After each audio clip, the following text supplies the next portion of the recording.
Good evening, meteorologist Mike Linden here, coming at you live from the MyRadar studio in Orlando, Florida. It is Tuesday, April 2nd, 2024, and it is a very busy severe weather day across the Midwestern United States. I am joined by meteorologists Erica Lopez and meteorologist Matthew Cappucci.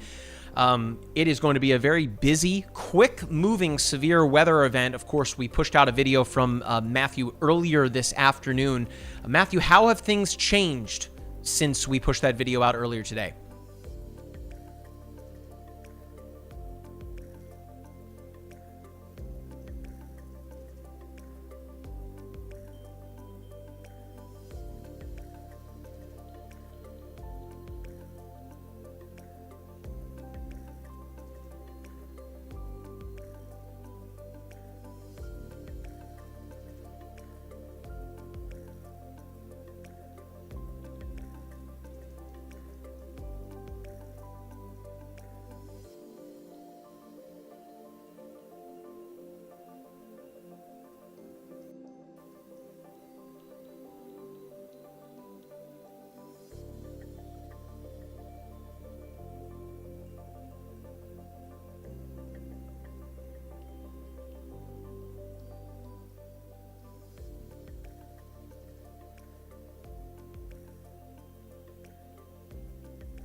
And it was a little messy right now because we're a little bit too close to the radar. But yeah, we're right here. And all these plays made a huge difference. Yeah.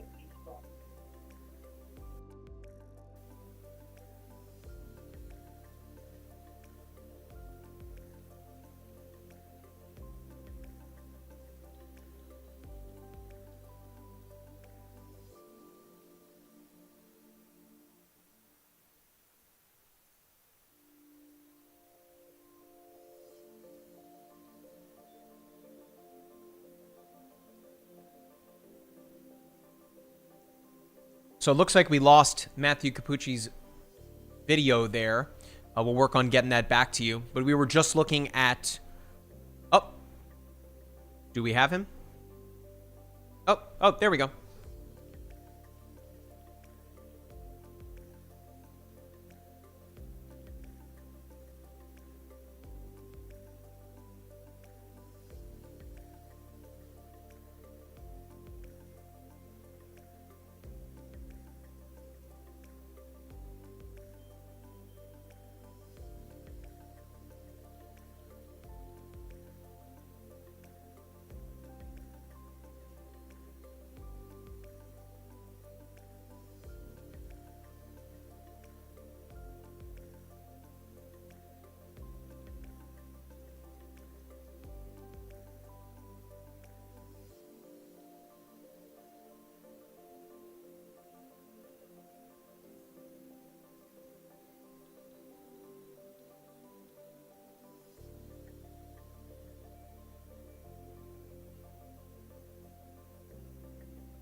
So we'll work on getting you Capucci's audio back. It seems like it just dropped out on us here. But it is a very active, very, very active afternoon. Of course, he was referring to that tornado over Riverbrook. We have multiple tornado warnings in effect right now. You can see, if I turn on the high-def radar here, stretching southwest of Cincinnati, we have 1, 2, 3 tornado warnings. This one right here, that one that Capucci is referring to near Crestwood. So what we're going to do here is pop on our per station radar, and we are going to take a look at this radar site here just to the west of Mount Washington.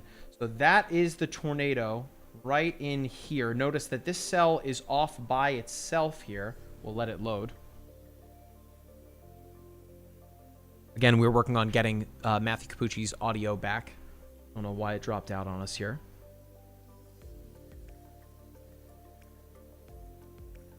Okay, here we go. So the tiles are now in. They are loaded. So, of course, we have that front coming in from the west.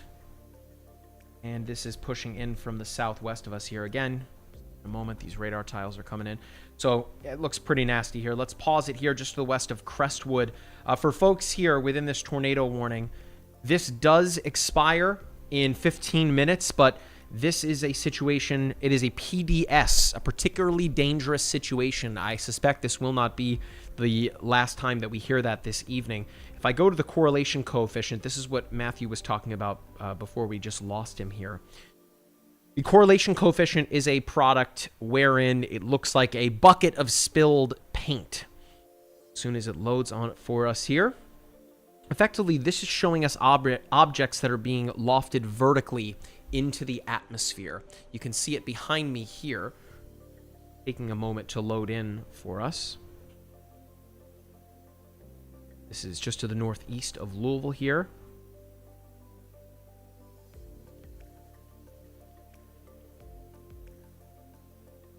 So the correlation coefficient.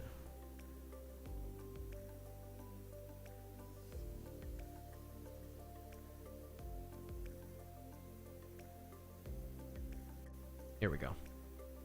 Okay.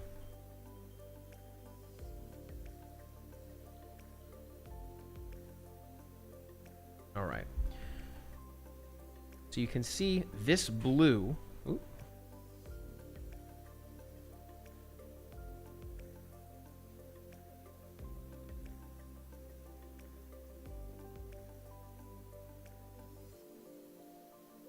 Okay, just give it a second here. There it is. Okay, so it's right here, just to the east of Riverbrook, as Matthew was alluding to. And if I pause it right here, you see this object right here. This is indicative of more than likely a tornado on the ground. I know we have Storm Chaser Jordan Hall in the vicinity, so we're working on bringing you his feed here. But just to the west of Covered Bridge Road, that right there is more than likely the tornado that we are tracking here. Switch back to the reflectivity for us.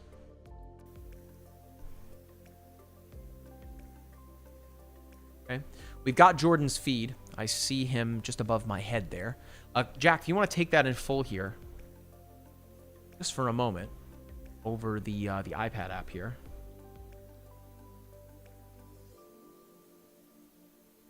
Awesome.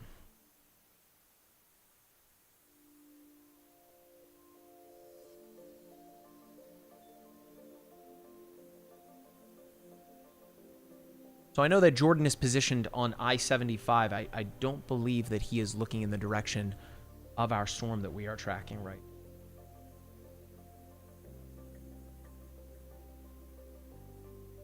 It is a very active evening, a moderate risk in place for a humongous chunk of Kentucky and Ohio.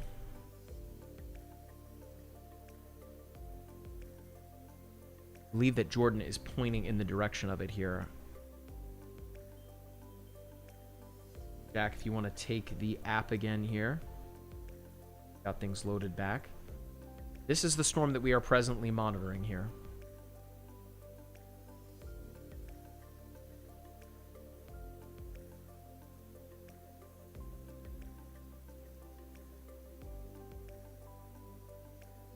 Okay, we should have it again.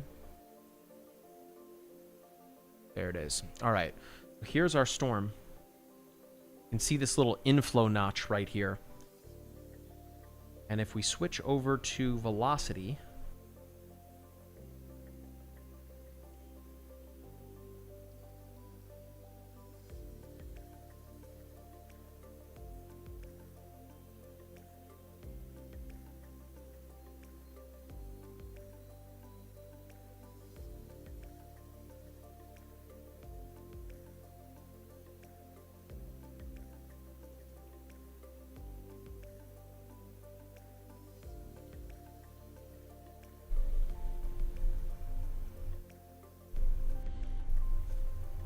so this is just to the north and east of Louisville. And the reflectivity scan here, or rather the velocity scan, is effectively going to show us spin. Again, we're working on bringing Matthew Capucci back into the stream here. So there it is, near River Bluff.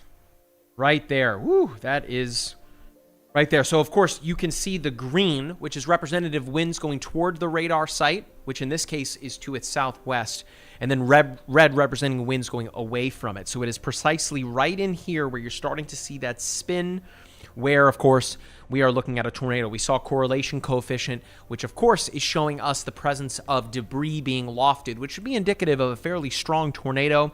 And, of course, we are seeing that inflow notch when I switch it back to the composite reflectivity right here in the same position, of course, where we are finding the presence of that tornado. It's just to the southwest of LaGrange, right along I-71. So for folks that are listening to us, if you are hearing that, you need to be in your safe place immediately. This is a particularly dangerous situation.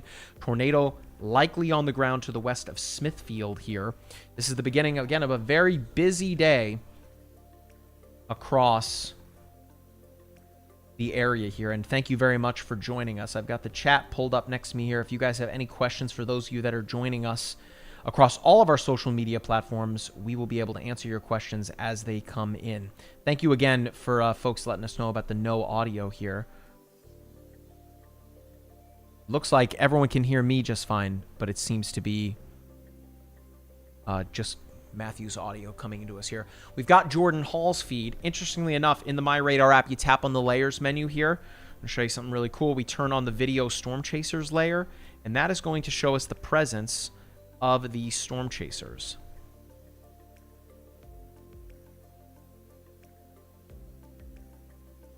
Okay, it's right there. So Jordan, I believe, is right here in Frankfurt. Nope, that's Chris Hall. We've got Jordan north of Lexington. Nope, that's Steve. Where's Jordan? There's Nick. I think we're not seeing Jordan. Either way, here are all of the chasers. We don't have anybody in the area of that storm. We've got Chris Hall to the east of it there near Frankfort, Kentucky. Not seeing Jordan. I see Nick Gorman. Also see Freddie McKinney here. Not seeing Jordan's feet. Let's go back to per station radar here. We're going to keep an eye on this storm again that is developing or has fully developed. A particularly dangerous situation. Again, a PDS tornado warning. Ooh, that is tightening up. Looking rather nasty. Right on I-71 here.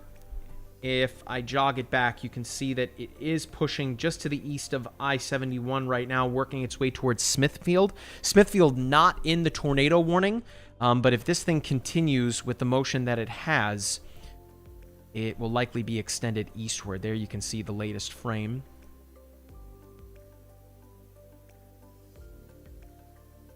Just to the west of Smithfield and to the east of LaGrange. You can see this thing has hustled pretty quickly. That was one thing we talked about in our earlier messaging, that these storms were going to be moving very, very quickly. This is the latest radar scan here. And let's take a look at the correlation coefficient.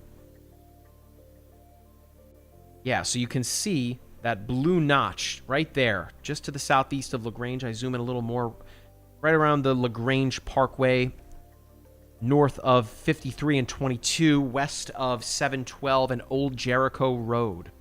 That is very likely where we are watching the presence of this tornado on the ground here. Again, a PDS tornado warning, a particularly dangerous situation from the National Weather Service. That's what this polygon is representative of. That includes north central Shelby and southwestern Henry counties. Again, a radar confirmed tornado. We will continue to monitor this storm for you.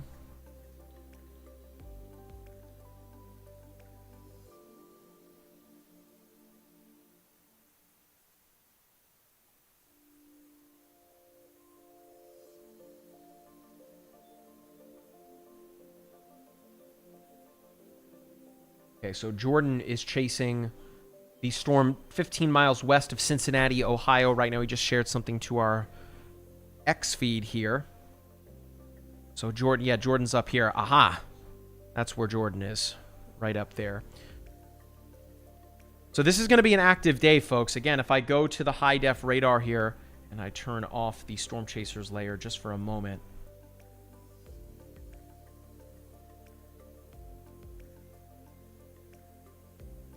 you can see here, if I go to the weather outlooks layer, this red color here is representative of a moderate risk, a 4 out of 5 from the Storm Prediction Center, and that encompasses some fairly major population centers: Columbus, Ohio, Dayton, Ohio, Chillicothe, Cincinnati, Lexington, Kentucky, Richmond, Kentucky, Louisville, Kentucky.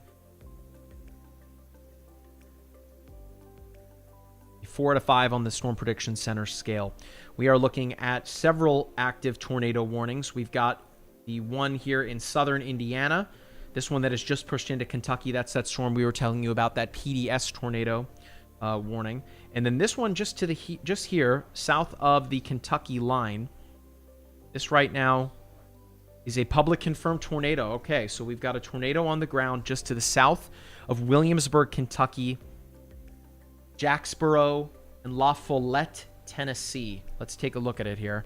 We're going to jump to the first station feature in my radar here and use this radar just to the southwest of Morristown and Knoxville.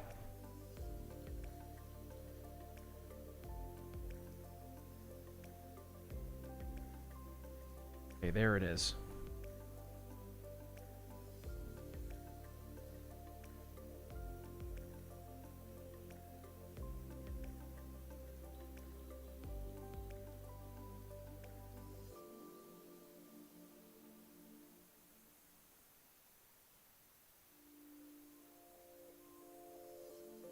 Okay, let's see what's going on here. Yeah, so there's the cell. Let's go to velocity here. You'll see the spin. It loads for us here. Again, this is just to the south of the Kentucky line here. And there it is. Again, green representative of winds going toward the radar site, red representative of winds going away from it. This is a super sheared environment where we have these storms moving at a rapid pace as this line pushes eastward here. We told you earlier that this was likely going to be an event that was going to develop rather quickly, and it most certainly is. Again, this is a public confirmed tornado on the ground here just to the south of the Kentucky line. And if we jump to the correlation coefficient, I mean, it doesn't really take a lot to find it there. Of course, the correlation coefficient product is showing us objects that are likely being lofted vertically. And this would be representative of a fairly strong tornado here on the CC product. Looks like the tiles are loading in for me here.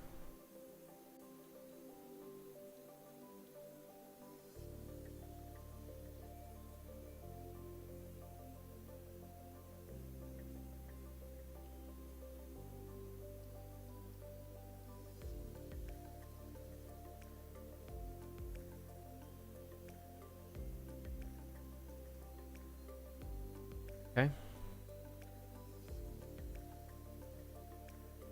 So right here, just to the northwest of I-75 here. Again, this is just south of the Kentucky line here, near Jellicoe and La Follette.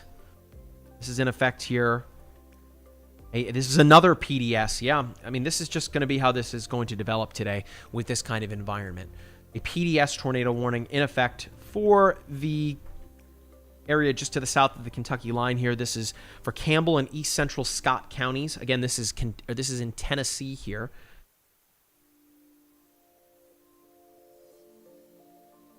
Numerous tornado warnings in effect here. So it looks like the one here close to, nope, here it is, near Louisville, is still active. We're down to 2. So this guy has now pushed fully into Kentucky. Let's jump back and let's take a look here. I guess we'll have to use the Cincinnati radar here.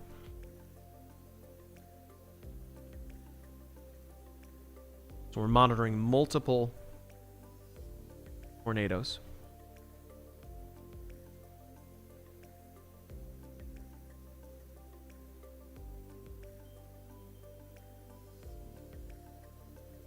Okay, here we go.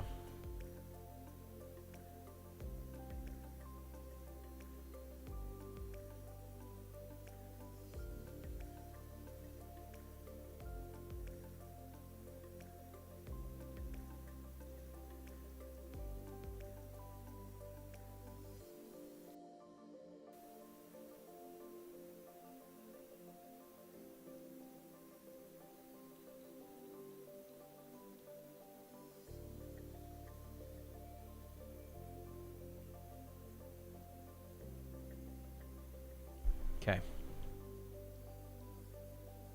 So again, we're working on getting Capucci back into the stream here. I think that he can still hear me. I see him, but we're working on getting his audio solved. We've got Jack and Matt here behind the scenes working to get that sorted out. We will have him back in the stream soon. Of course, Matthew is coming at us from Texas, I believe he's at today, because, of course, just in a couple of days is a total solar eclipse. And we are working on bringing you that coverage as well. Looks like his camera just went off, too. I'm curious whether or not that's a setting that we can adjust. So we are now looking at this storm here pushing into Kentucky, fully into Kentucky now, as it did begin just to the west of Louisville over Indiana. So Newcastle, Imminence, Smithfield are part of this tornado warning. This tornado warning here is in effect for the next half an hour. Now, as of right now, it is just radar indicated rotation. It wasn't long ago here that we did see this tornado likely on the ground. This was a PDS tornado, but now it has kind of come together in this line where initially it was discrete, it was off by itself and spinning by itself. So this is a good thing in a day like today where you're starting to see that line kind of filling out a little bit. So this would just be likely some pretty strong wind with it here, but we've got to do a little more digging to really get in close. You can see the rotation. This is why right here this storm has been given a tornado warning. Of course, earlier did put down something.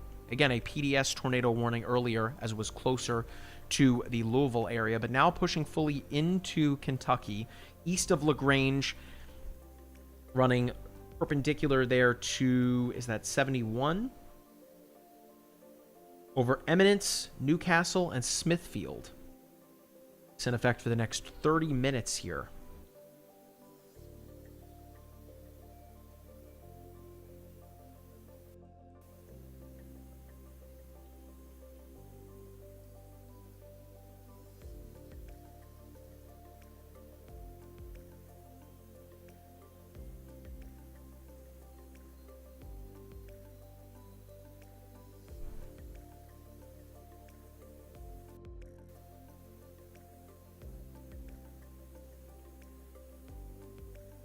And just in case you guys are curious, I've got all the chats pulled up to all of the social media platforms. So if you guys are watching the stream and you have a question for us, let me know.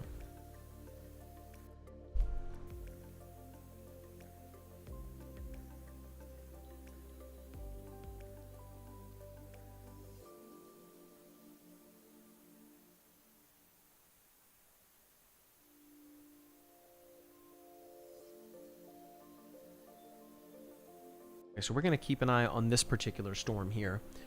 I've got another computer here looking at the storm here, working its way into Kentucky as well. This one's on the Tennessee line. Stand by and we'll be able to bring this one up.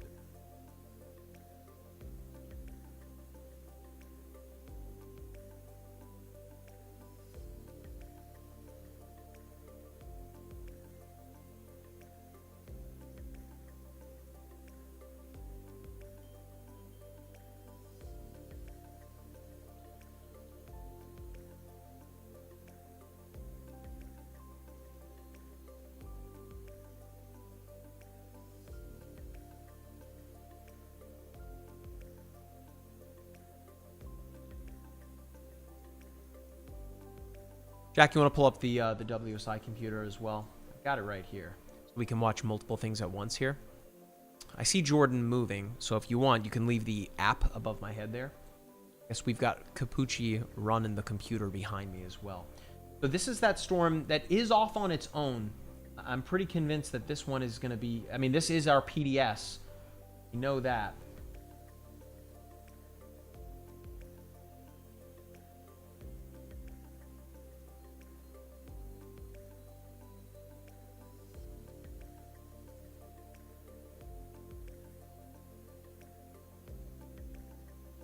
Watching this guy here.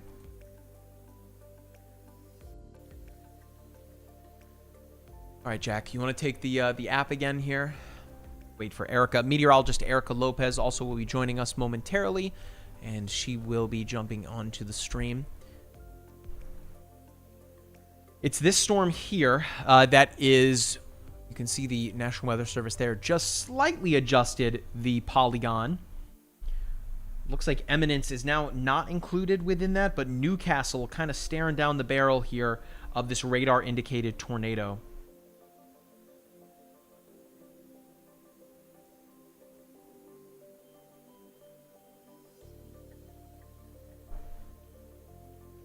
Okay, they have pushed the tornado warning eastward. Owenton, Monterey are now included in that, and that is approaching I-75. So it's still west and north of Lexington, Kentucky, but you can see this is part of a larger line. And as we've talked multiple times about, it is the storms that are off by themselves that are oftentimes the ones to really worry about, whereas these larger lines still can be pretty rough, but it's those storms that are by themselves, like that guy to the south of Tennessee, that we'll continue to monitor. But you can clearly see on radar here that radar indicated rotation pushing just to the east of Newcastle. So for folks that are in Newcastle, Kentucky, you need to be in your safe place. And that's going to be the basement of your home. Do not have a basement, then the central most located area of your home on the first floor. If you are in a room with windows, you are in the wrong room. Hey there, Mike. Okay.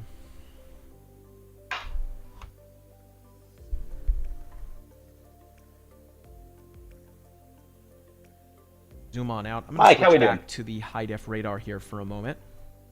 I'll show you guys the whole picture here as we continue to monitor things. We have the 2 active tornado warnings there to the north. Hey, Mike. Pause the radar loop here.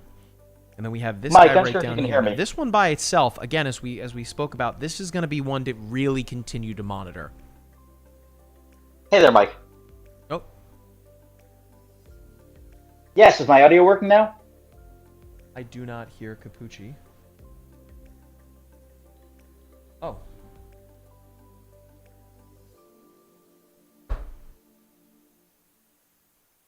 Mike, I'm here if anyone can hear me. I'm unsure if the audio is working yet, but I'm standing by and ready to hop in whenever. So we're working on bringing Capucci back.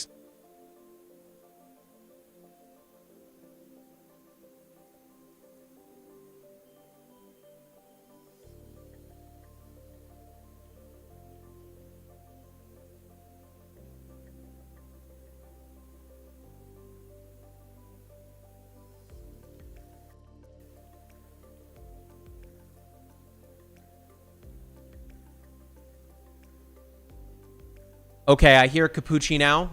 How about that technical magic behind the scenes. Jack, if we're ready to pull him back in, let's do it.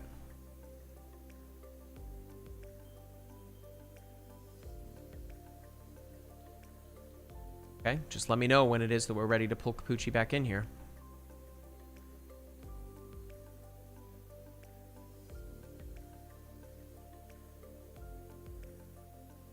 I will continue to monitor this storm.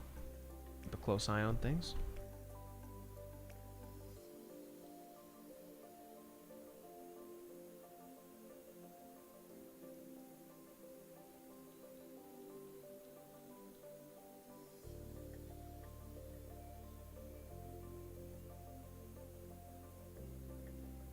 Right. Perhaps I spoke too soon. We're still working on bringing Capucci in. So this is that storm by itself here, right on that Tennessee-Kentucky line.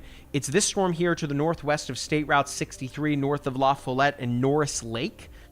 You can really see it has a sinister-looking shape here. This is, if I recall, yep, a public confirmed tornado. It's a PDS. And when you see PDS, that particularly dangerous situation, this is certainly something to not take lightly. You shouldn't take any tornado warnings lightly, for that matter. But it is these PDSs rather, that are really quite noticeable here. I mean, you can see right here on the velocity scan, right? You can see that embedded rotation. It begins just to the southwest of I-75, crosses over I-75, and is now working its way between La Follette, south of Jellicoe, and north and west of Norris Lake. That is on the way to the Kentucky line, that being Middlesboro and Cumberland.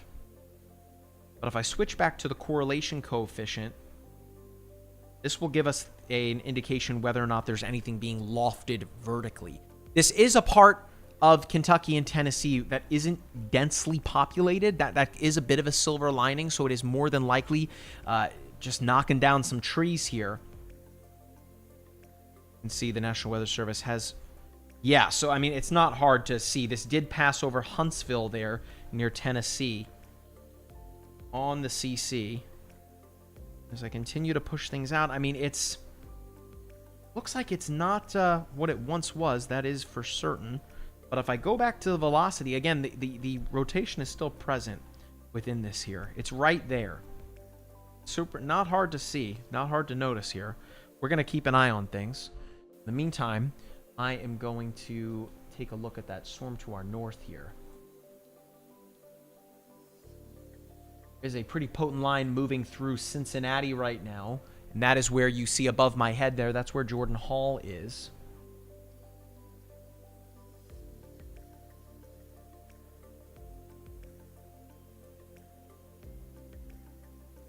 Okay, folks in the chat are asking me to check Louisville. Let's do that. We'll get back to Louisville. So Louisville, at this point, the tornado warnings are now to your east. That has fully crossed over the river. So we are watching these two.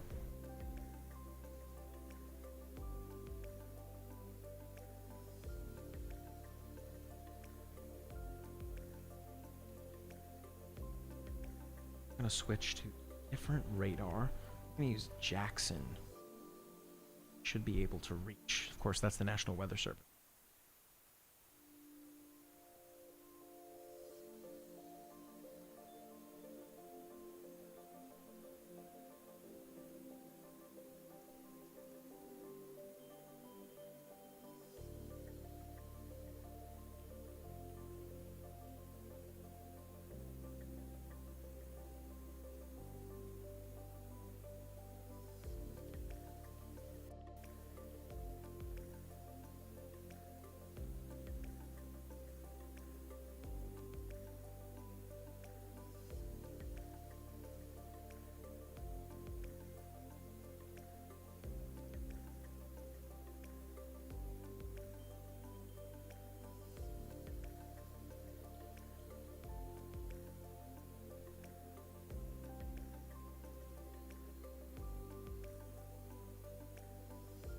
Okay, I hear Capucci in my ear.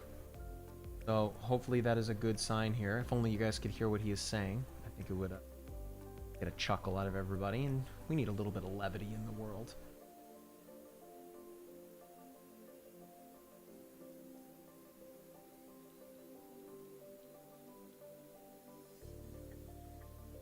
So this cell here, wait, there's one right there over Louisville. Someone was asking. I mean, it is not tornado warned, nor is it severe warned, but that is a... There we go.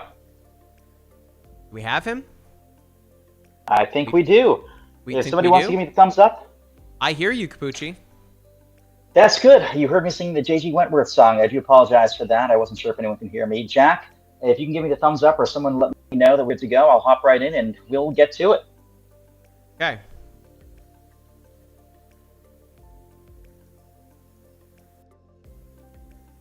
Okay, now I'm being told that there is delay on Capucci's end. Okay, so stand by on that, folks.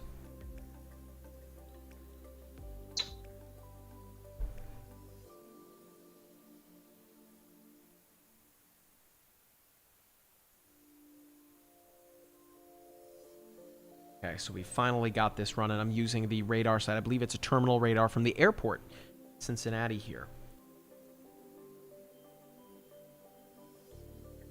Let's switch over to the velocity scan here. Now, this was a PDS earlier, and you can see the reason why this is tornado warned right there. Now, sometimes in the radar palette, the radar indication will turn blue as opposed to red, but nonetheless, it's when you start to see something amiss there. Of course, green representative winds going toward the radar site, which in this case is just to our north and east. And then blue representative of the winds going away. It's typically red, but that's just the way that it is showing up here on the palette. Apologies here as to the map tiles.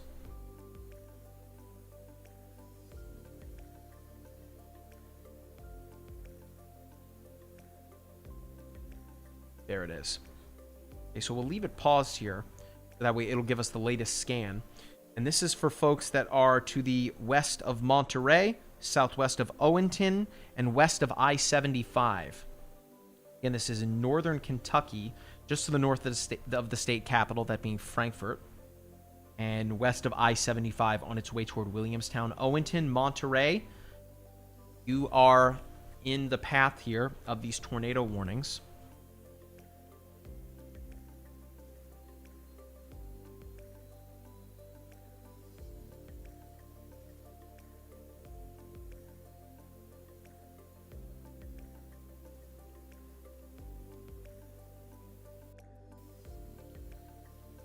And of course, Jordan, you can see his stream just above my head here. He is in Cincinnati.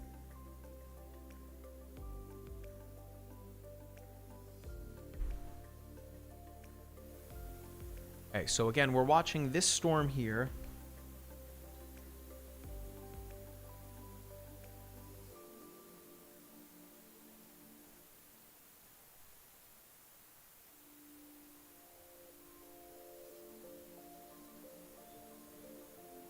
Of course, earlier today, there was a huge radar outage across the entire network that was impacting not just us, but a lot of folks. We have a new tornado warning, and I think it's that one that Jordan is on there. He shared that wall cloud on before.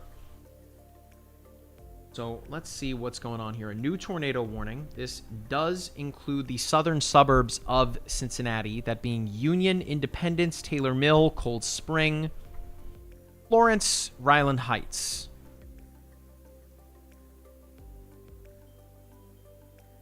So this is in effect until 6:45. It's just radar indicated rotation right now. So let's find it as soon as the map tile loads for me here.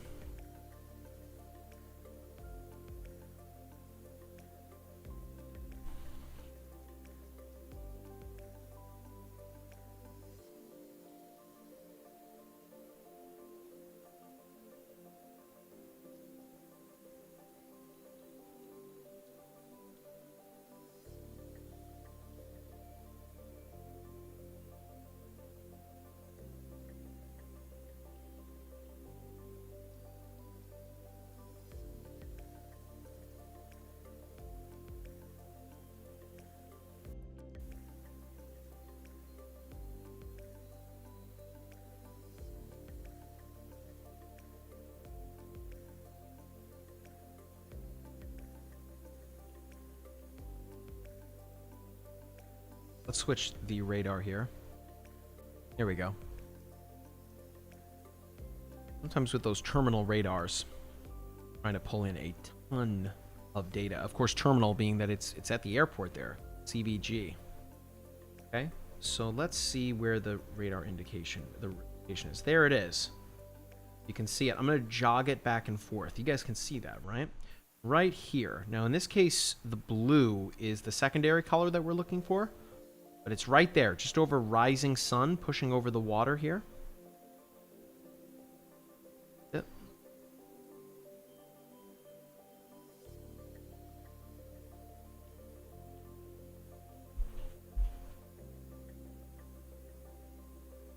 Again, this tornado warning, just a radar indicated rotation right now, is in effect for roughly the next 25 minutes. You can see it there, just to the west of Florence, Independence, Ryland Heights, Taylor Mill, Cold Spring, Highland Heights. Is pushing over Union. As of right now, it is just radar indicated rotation.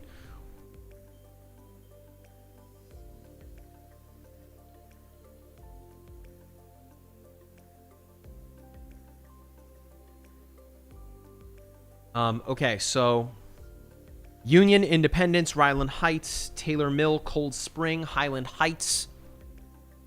And I am monitoring this other storm that we've got here. We still have that tornado to our south. Tornado warning, I should say. That is now working its way towards Middlesboro. Let's jump over to that one. We'll come back to this storm.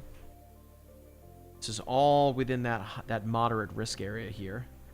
We're watching this one, which again is pushing through an area of Tennessee, northern Tennessee, right along the southern Kentucky line, south of Williamsburg, that is not super densely populated. So again, if we're going to have a silver lining here, it's more than likely just pushing over a bunch of trees here as it works its way parallel to SR 763 here. But you can see right there that the rotation is embedded. Let's take a look at the composite reflectivity. That's going to give us a look at the actual storm cell. This thing's off on its own too, and that's one thing we've talked about that was going to be a big threat here, the discrete storms that are by themselves.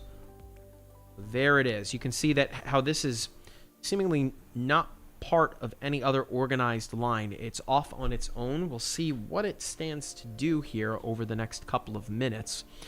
This is, again, a public confirmed tornado. You can see the wording here from the National Weather Service. This is in effect for the next 9 minutes. We did see a signature earlier on the correlation coefficient. Let's take another look here. There, I mean, you can see it just to the southwest of Huntsville on this particular scan.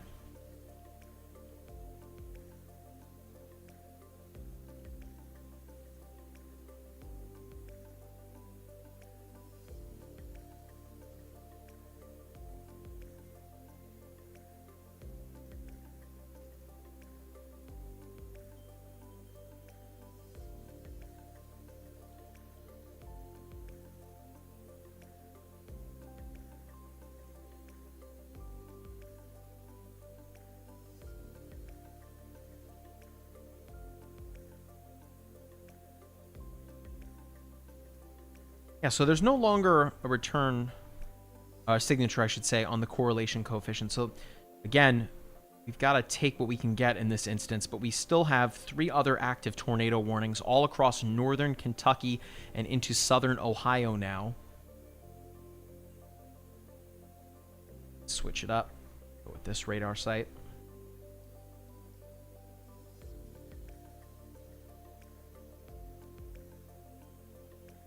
We had folks in the chat that were asking about Lexington, Ohio. Or Lexington, Kentucky, rather. It just looks to be pouring rain there right now. And the good news is that none of those storms are severe warned.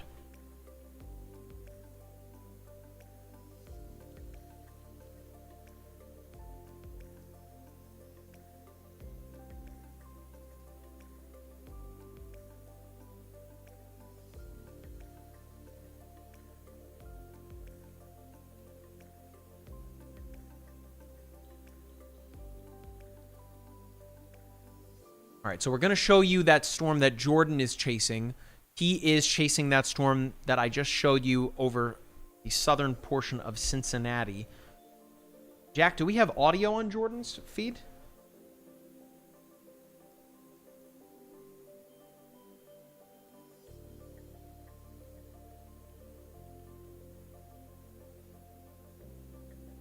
Hello, am I back yet, or am I still in timeout?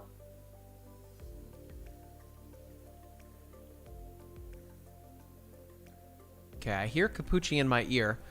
The question of whether or not we're going to be able to pull him in. But again, Jordan is chasing that storm over southern Cincinnati. Of course, in the weather world, timing is never your friend. Of course, in a few days, we are working on sending our team to cover the total solar eclipse, and I know that that is top of mind for meteorologist Matthew Capucci. We're trying to figure out where the best place is to see it. Our plan was to go to Texas, but that may not be in the cards anymore. We shall see. But of course, as of right now, we are tracking severe storms. Again, Jordan is on that storm just to the south of the Cincinnati suburb here.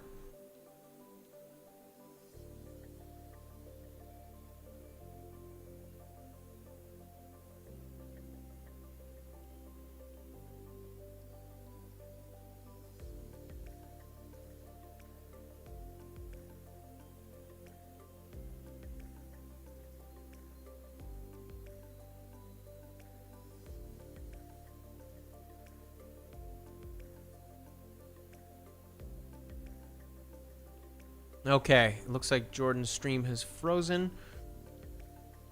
Stand by. Listen, folks, this is what happens in live broadcasts. It's kind of what we were talking about before. Okay. So there's...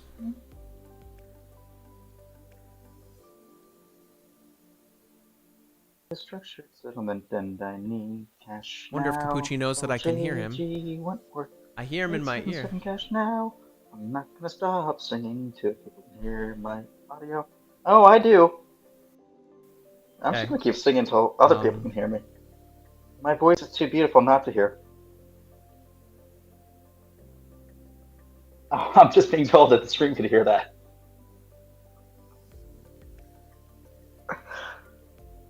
Well, I guess the audio's working. Hello, everybody.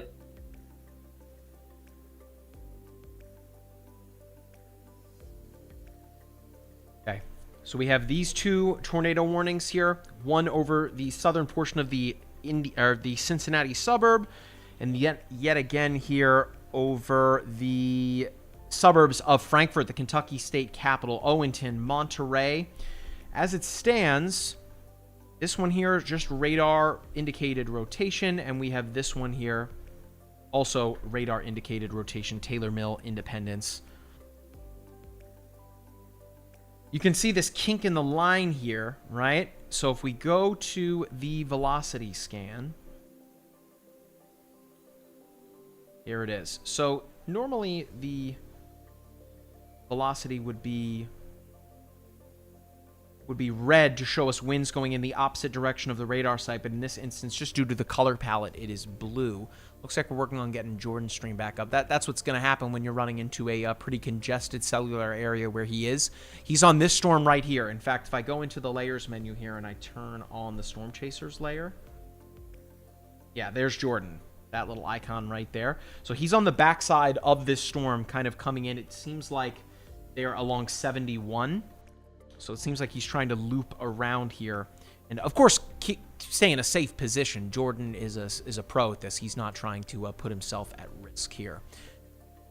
But we'll work on... you can see his stream just above my head there. Looks to be his windshield wipers are working out overtime for him there.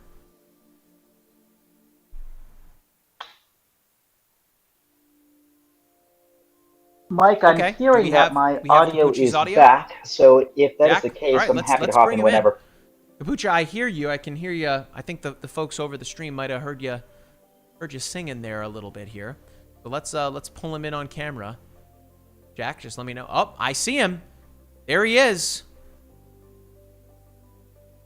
Awesome. Well, Perfect. Here I am in the flesh, sitting here singing the J.G. Wentworth theme Capucci, song. I'm glad I can provide both levity's a good musical thing interlude in, and in some these kind of instances. But whenever analysis you're when ready, it comes take it to the over. weather. You But got let's it. dive right in. We'll pull.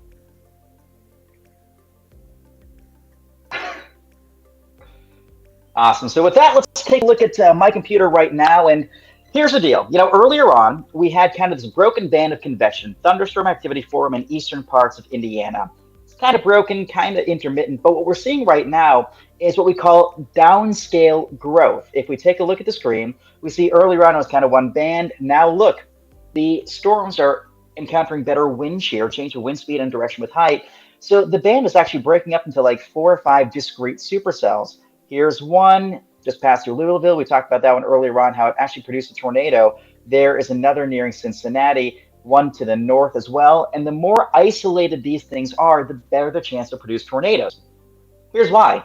Something round is easier for the atmosphere to spin than something long, like a squall line.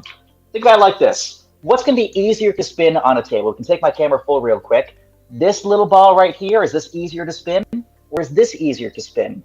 Obviously, this, I guess it's like a little deodorizer. Anyway, this little orb thing would be much easier to spin. Same thing with thunderstorms. When they're alone, they're discrete, they're kind of round, it's easier to get those things spinning. So right now we have a couple tornado warnings in effect. This one near and just south of Cincinnati has my attention as it passes near Erlanger and Independence. I'm going to switch on over to our per station radar, showing you one individual radar site in better resolution. And we're going to do something rather unusual, and we'll take a look actually at the airport's radar, Covington, Kentucky, CVG to TCVG. It'll take a second to load, but it gives you a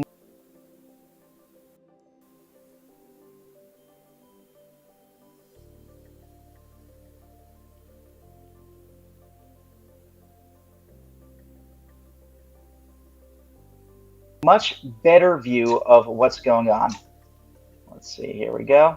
It'll take a second to adjust. So this is what we call a terminal Doppler radar, a much more sensitive airport radar. It'll take a second for the tiles to load. However, we notice there is a much more prominent hook to this. The hook is indicating where warm moist air is rushing in to fuel the circulation, and a cold air wraparound marked by rain and hail is coming in behind it to kind of tighten that circulation. And we can see as this thing iterates through, as we go through the loop, that hook is pretty prominent. And we also see showers lifting north into it. Towards the beginning of the loop, you might see a couple weak blips on radar kind of lifting into the storm. That's a key signature that this little area of spin in the storm, this rotating updraft, is kind of influencing the atmosphere all around. So again, I think as it passes over rising sun right there, look, a little few other pieces of shower activity lifting into it. That's the case right now. I'm going to see if I can pause it, and I'd like to switch over to our velocity product, because not only is this a better radar product because it's more sensitive, but it's also peering closer to the ground because we're so close to the radar, and it's giving us a much more detailed view. Assuming we can get it to pause and all the tiles to load, of course, a lot of folks are looking at this data right now, so it may take a second to load. But we're going to see a red versus green couplet. Green and red are indications of wind going in two different directions over a short distance. Right now, I'm not seeing a tight couplet. I see that the two colors are right near each other, passing right over Interstate 71. And it looks like southeast of the airport right there, CVG, Covington, Kentucky. We all know that Cincinnati's airport's not actually in Cincinnati or even Ohio to begin with, which, anyway, fun fact. It's like how DC's airport is actually in Virginia. But anywho, as we go towards the end of this loop, hopefully, but there's no actual apex of spin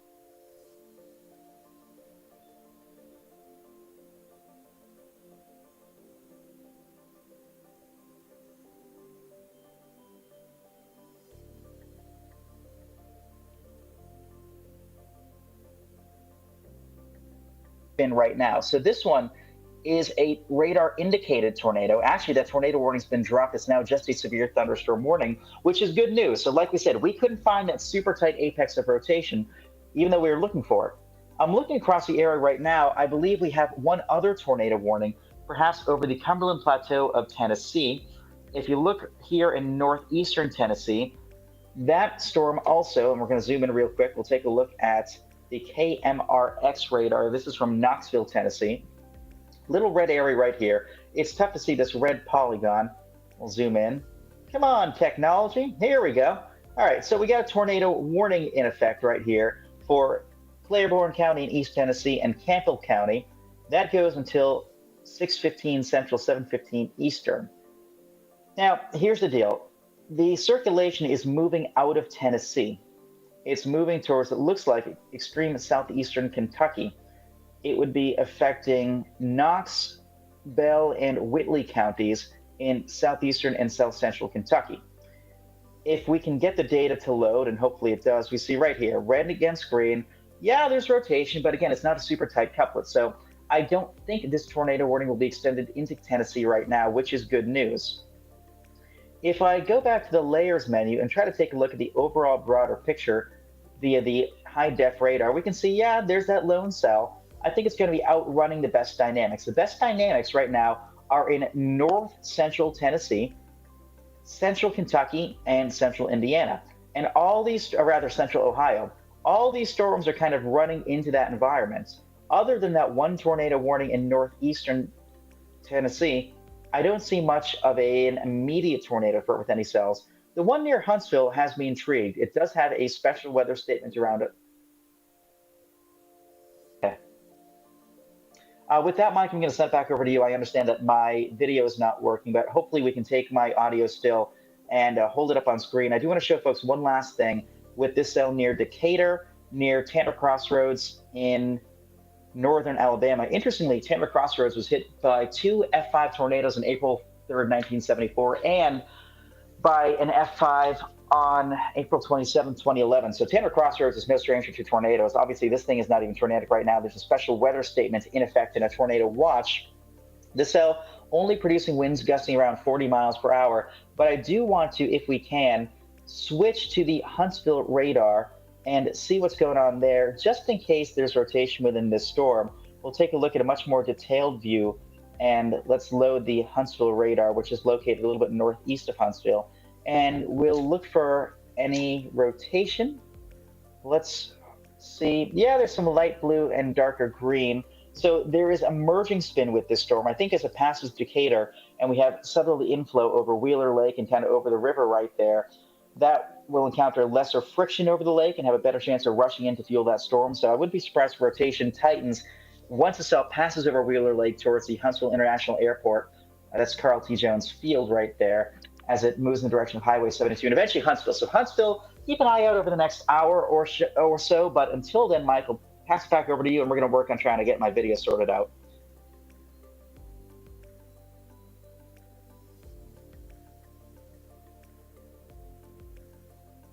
Hey, Capucci, are you still there? Okay, apologies. I was working on something with Jack here, if you had tossed it back to me. No.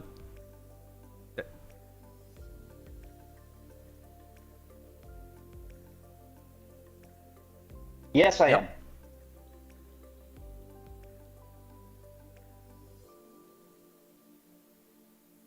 My apologies. I'm happy to take the stream for a moment or two if you need some additional time. I just wasn't sure if I could be heard because, yeah, we do have a new tornado warning, though, I'd like to point out. This one is in the Bowling Green area. The tornado is only radar indicated, but still something we have to watch. We'll zoom in right here, and we'll take a look at the high-def radar out of Paducah, which will give us a really good view of Bowling Green. So let's take a look at that. And again, it looked like a bucket of spilled paint at first, but we'll talk you through it.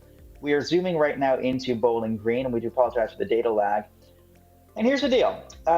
Anything red is going away from the radar. Anything white is going away from the radar, but a little faster. So you're seeing winds obviously outbound away from the radar here because the radar is located to the west, but right over 65, Highway 65, it does appear that there is some spin because we're having two different colors over short distance. That's east of Woodburn, moving in the direction of Highway 231, south of Bowling Green's Warren County Regional Airport. So this will stay south of Greater Bowling Green, but eventually it will move to places like Barron River Lake, and there are a couple of roads impacted as well.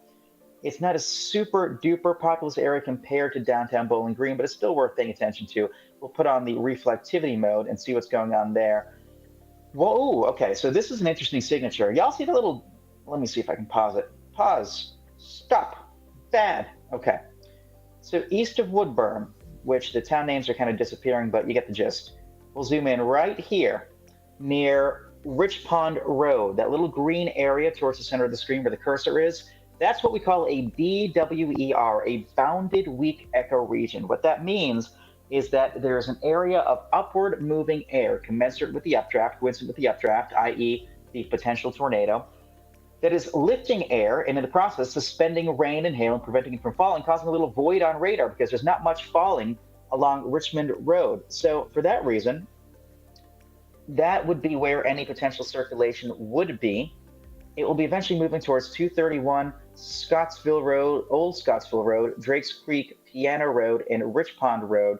So if you guys are in that area, we don't want to see shelter now, lowest floor of whatever building you're in, but that's exactly where the spin is. We'll switch back to velocity, and I'm holding the cursor where that BWER, the bounded weak ecoregion, the donut hole was.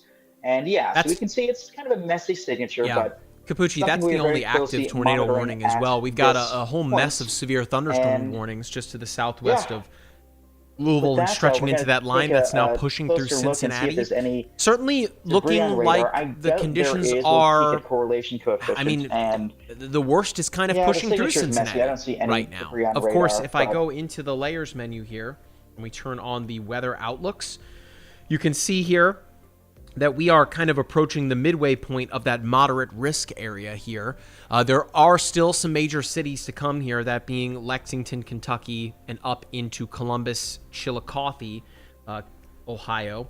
But as it stands right now, it's just mainly this one line that is now pushing through. Something that we spoke about prior to, if Capucci can still hear me, something that we spoke about prior to this stream was just how fast this was going to be, this event. Earlier today, when we were streaming live on TikTok, we were talking about, folks were asking about the rain as it was occurring and what that meant. We had other folks that were sharing images of blue skies. Of course, ahead of this advancing line, blue skies, not necessarily a good sign. But on the flip side, with the cloud cover and with the rain that we did see pushing through some of these areas earlier today, that did help to seemingly limit the upper limits, so to speak, of these storms, with now as this line pushing into Kentucky and Ohio, Capucci.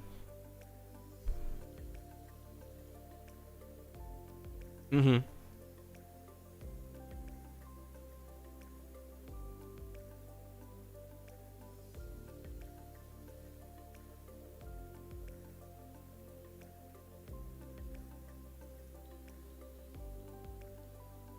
Yeah, definitely. So I think that was one kind of saving grace, is that earlier on in the day, we did have that morning convection, morning thunderstorm activity that sort of gobbled up a lot of the juice in north central parts of Ohio. Yesterday, it was looking like they'd have a much greater risk. I think the risk will mainly stay south of Interstate 70 near Columbus and points southward, which is good news for places like Toledo and Cleveland that frankly don't need to deal with this, especially after what they dealt with in mid to late February with that outbreak earlier on. So, something to be aware of there. But really, it's areas south of Interstate 70. One thing I do want to point out, though, areas to the south of 70 got more sunshine today, like you said. And we're kind of getting to that point where the line is moving past Cincinnati towards Chillicothe, like you said, towards Portsmouth and Jackson. And if we pull up my computer right here, you can see, we got kind of this broken line that's sort of falling apart into more discrete storms. So we have this downscale growth. We talk about upscale growth all the time, storms merging into a line. Now the opposite's happening. A former line along the cold front is encountering greater shear, changing wind with height in central Ohio, and the line is breaking apart into rotating supercells, and the tornado threat's going up. So that's why we have like 3 or 4 different storms right now near and east of Cincinnati. One just south of town, one that's immediately east of the city, and then 1 or 2 off to the north between there and Columbus. But yeah, we're watching this very closely. Any of these could become tornadic down the road. None are quite yet.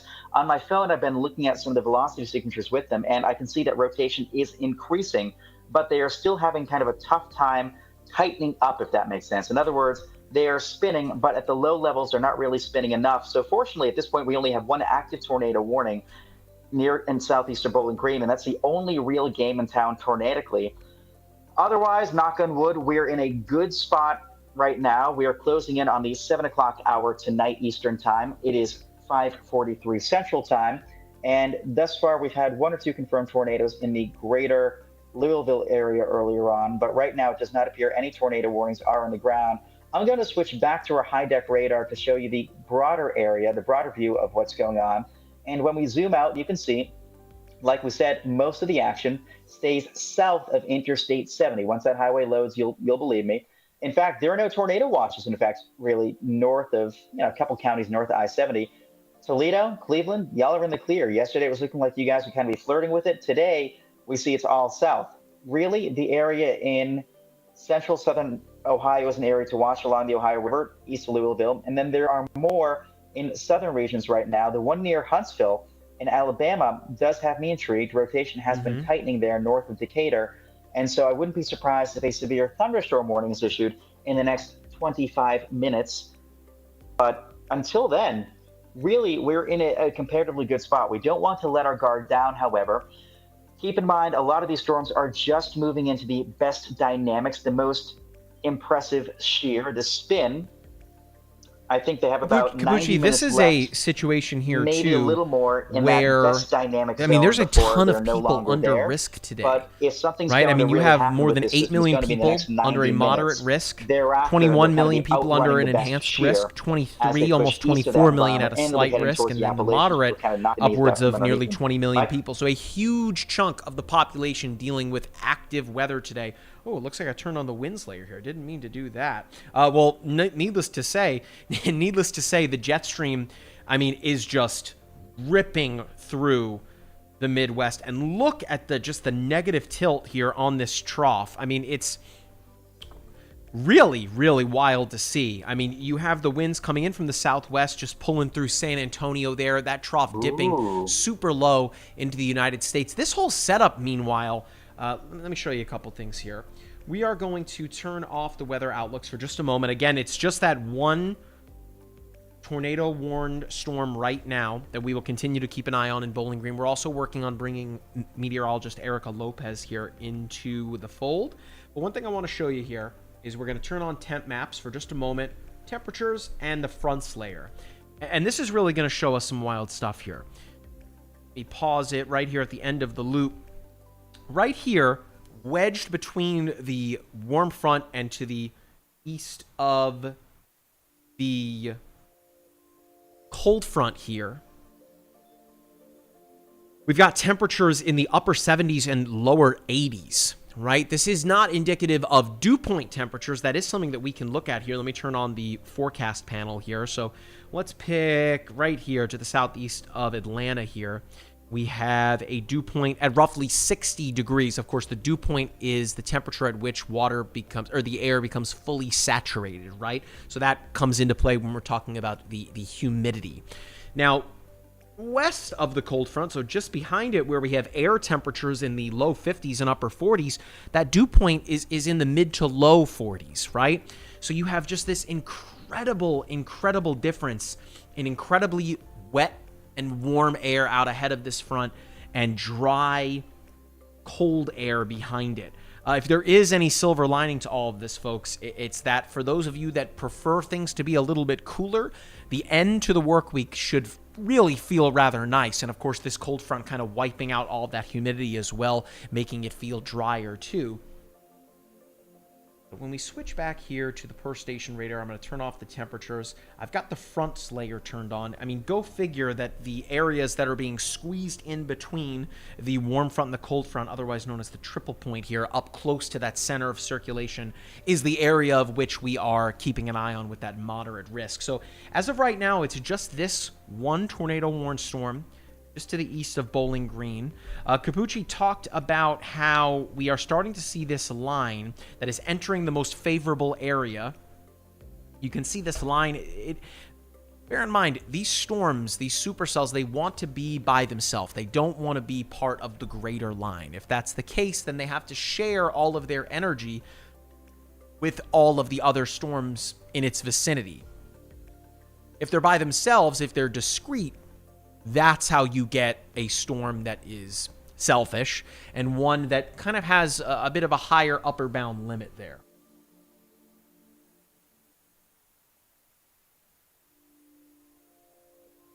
All right, so just waiting on Jack behind the scenes here to tell me when we can pull Erica into the fold here. Yes, I got you. Yep.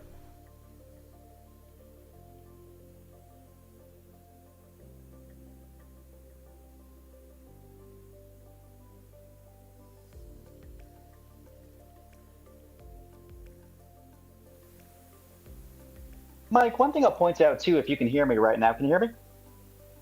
Awesome. Hopefully the stream can too. Earlier on, you mentioned something really important with this system, the negative tilt. And if we can pull that graphic you had up again, if we can show the winds layer, that would be great.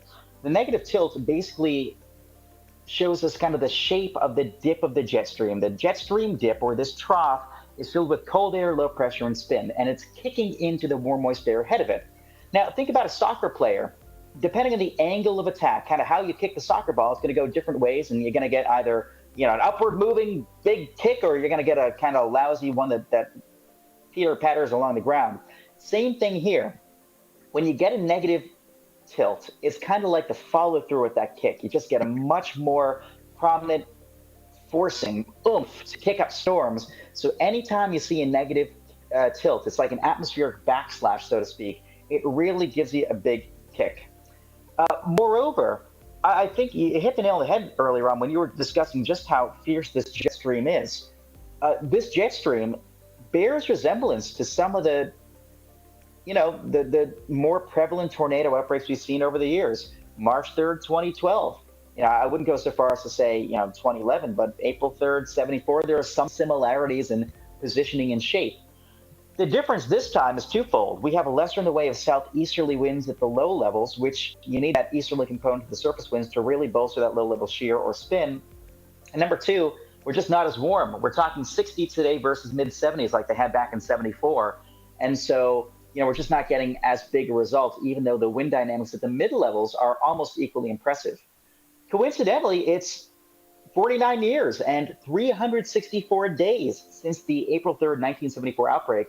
Interestingly enough, when we talk the biggest outbreaks for tornadoes and severe weather, they're not usually Oklahoma and the plains. They get decent outbreaks, but the number, if you want like a big number of tornadoes, 100 plus, you're not going to find that over Oklahoma or Texas. You're going to find that over the Deep South, so what we used to call Dixie Alley, Ohio Valley, and the Midwest, because even though we might not see as many tornadoes and they may not be as extreme as some of the ones that occasionally occur on the plains with some of their outbreaks, with this outbreak, it's a very widespread one.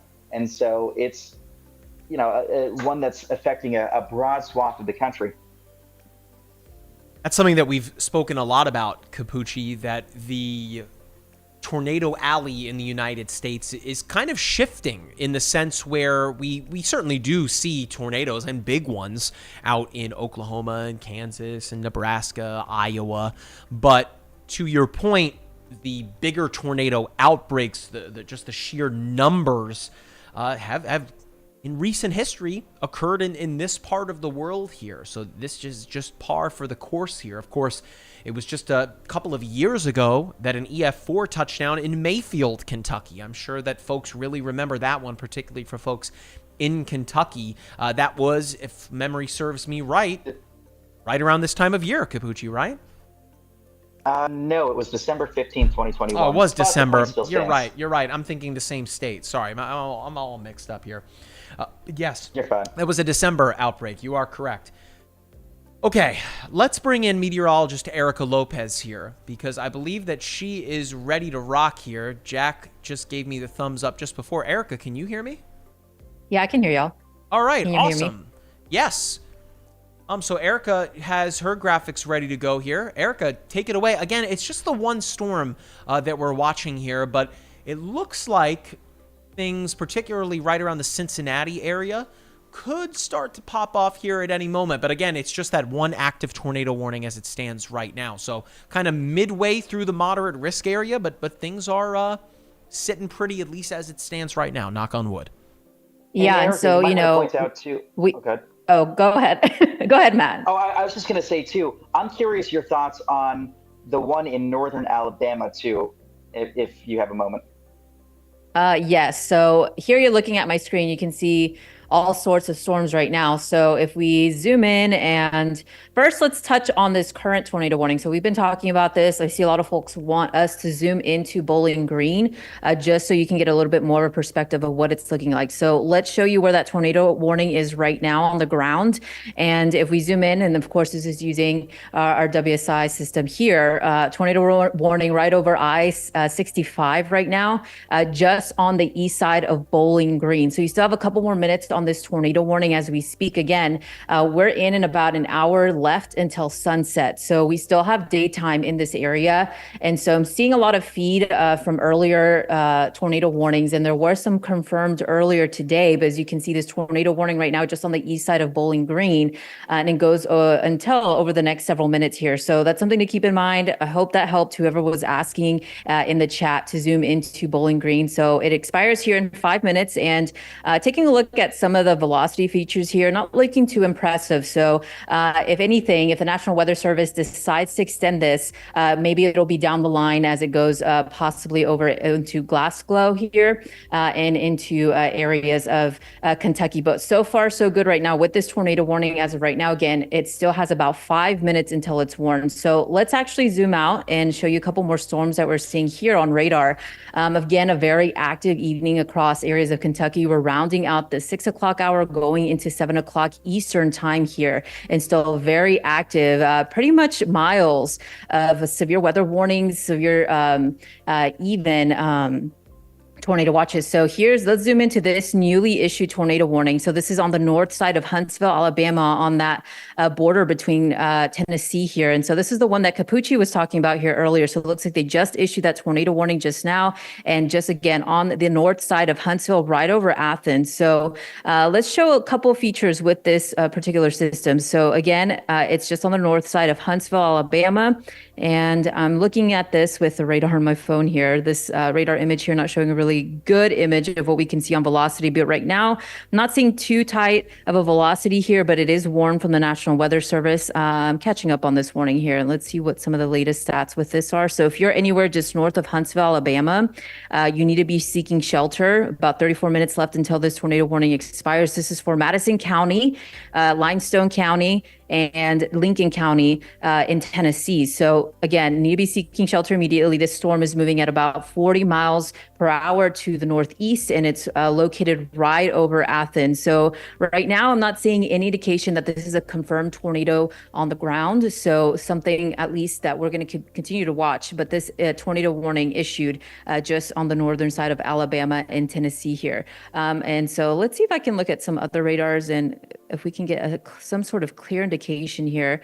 I am seeing at least some rotation with this storm and some of the latest scans here. Let's see. So it's coming right on the outside of this radar area. But yeah, I can see a little bit of rotation there. Again, it's right over Athens, and it's going to move over the north side of Huntsville. So I think if you're in Huntsville, this storm will move just to the north of you, a hugely populated area in Alabama. So something to keep in mind. If you're in this region, you are under a tornado warning.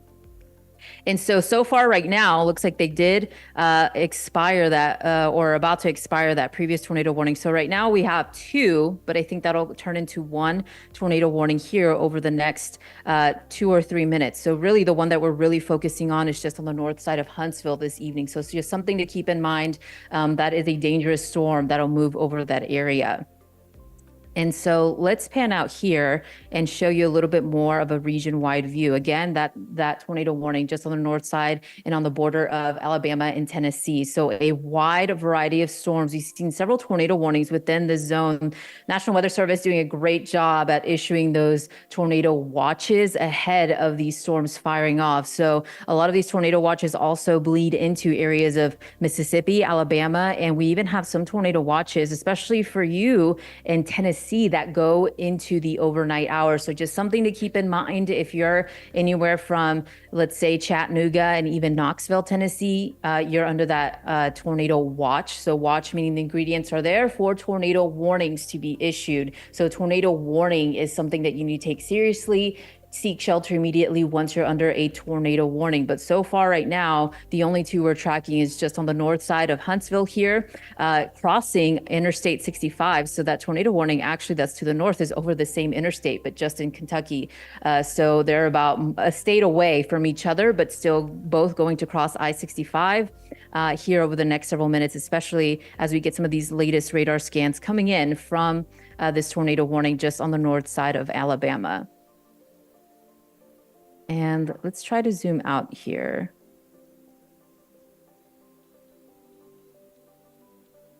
And so let's give you a couple of reminders, because I had this ready and I really wanted to show this. So I see a lot of people asking me questions every time we do these kinds of live streams, where the best areas are to seek shelter. So if you're just on the north side of Alabama, we are watching for that tornado warning. Again, I know a lot of you in the Southeast maybe don't necessarily have basements. That is the best place. But if you don't have that, stairs, hallway, bathroom, and a closet is the best area to seek shelter. So let's take a look at what's going on here with the latest radar here. So in a little bit, we'll try to turn on these per station radars. And not sure if we can get the My Radar app on the screen instead, just to give a little bit more of a detailed view using our app of what's going on with this tornado warning. So let's show you, let's see. So just on the north side of Huntsville here. And let me see if I can get a better radar scan.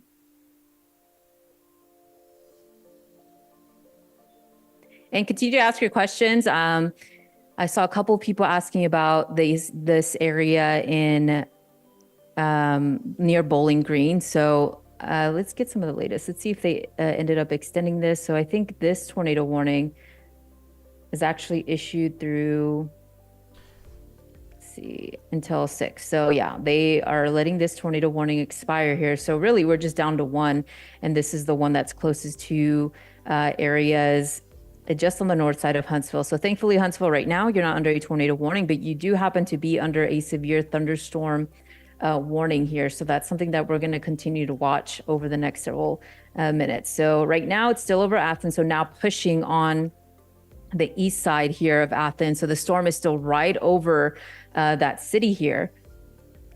And so I'm just looking at this from our My Radar app here that I have here on the side. I always have it with me just to keep a track and keep an eye on these storms. So, and this tornado warning actually appearing right on the edge of this tornado watch they issued that goes until 9 o'clock. So you still have a couple, at least 3 more hours with this watch, but within this watch is this tornado warning. And so I'm trying to load up. It looks like our velocity scanner here. It's a little slow to load on my end, but I see it there on the screen. The last couple radar scans, you can see how the storm just moved into this region. And so definitely a little bit more of a tight indication of rotation just on the east side of Athens. So it looks like the storm has passed over that area as we speak, and it's moving again on the northeast side of Huntsville. But at least so far, that's the only tornado warning we're tracking right now.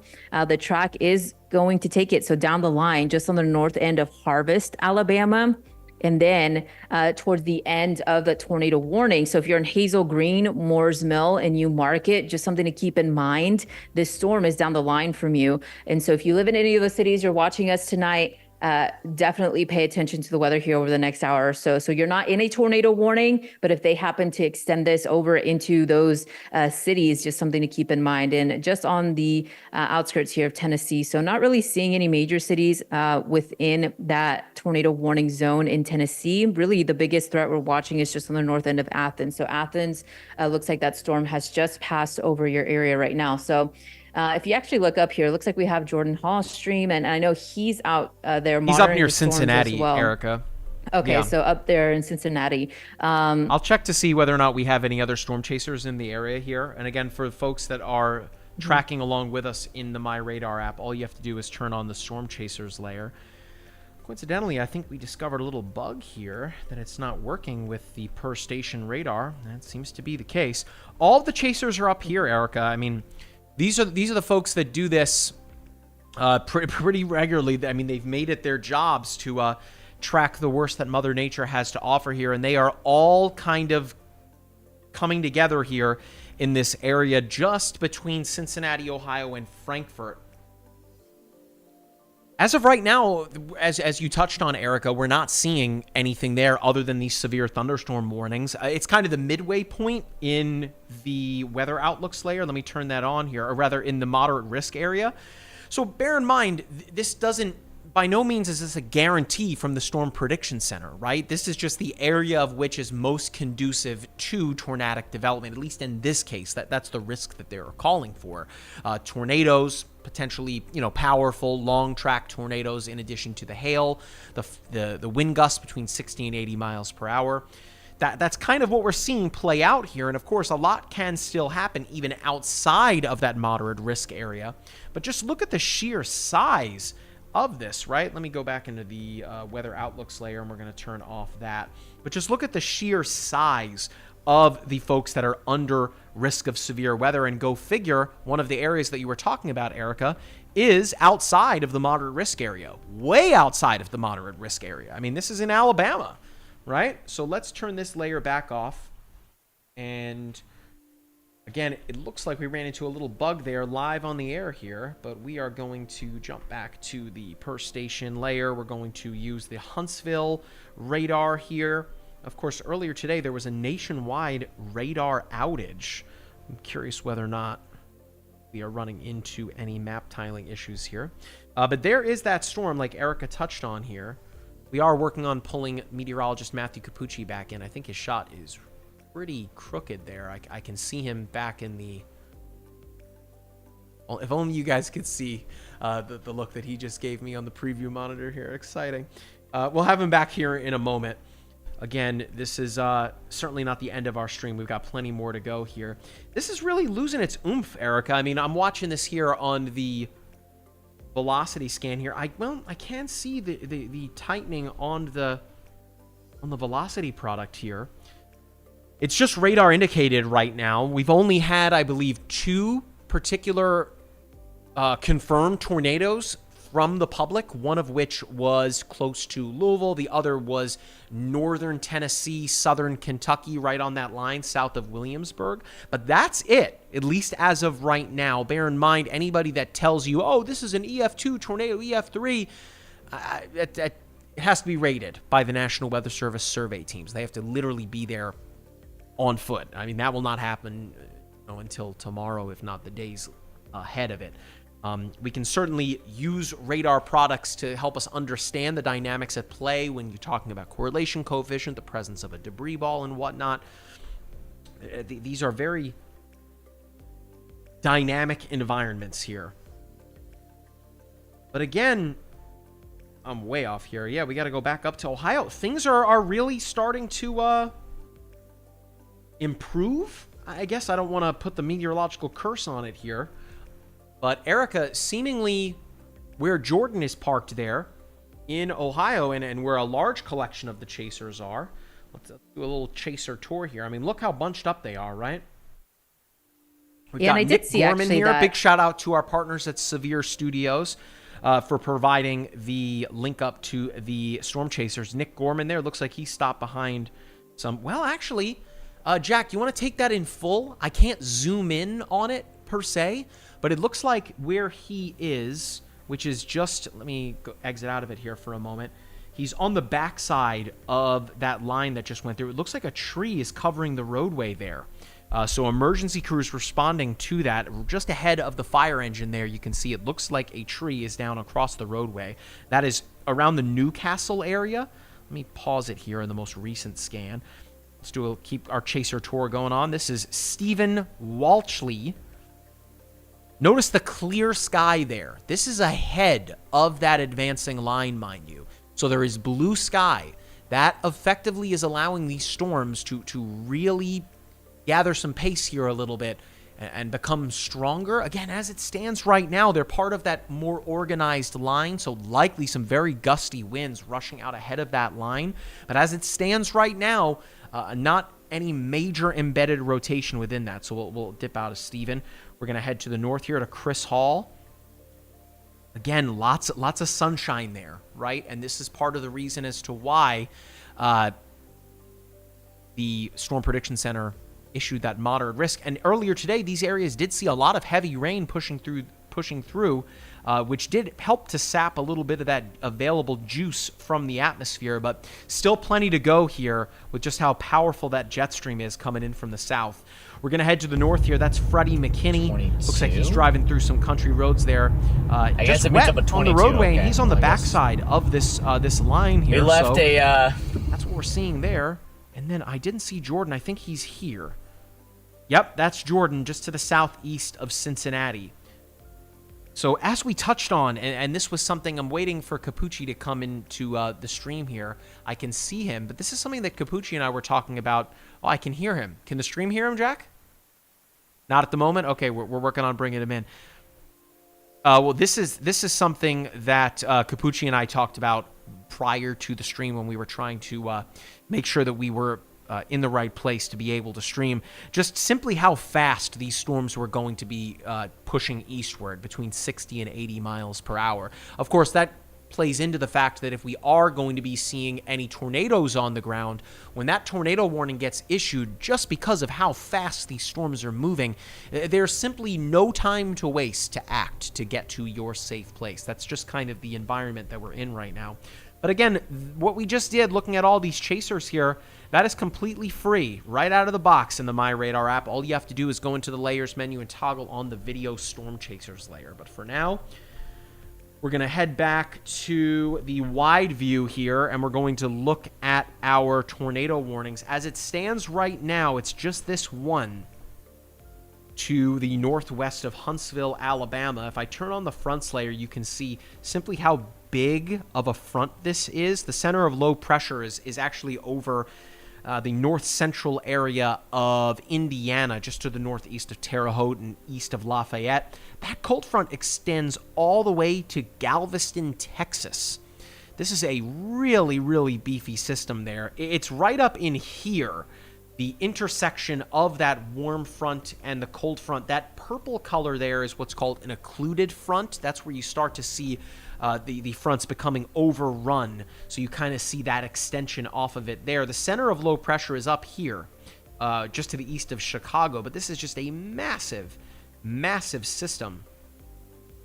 We talked about it earlier. If I turn on the jet stream here, this is the air upstairs at 500 millibars. Well, actually, those are the surface winds. Let's switch to the jet stream here.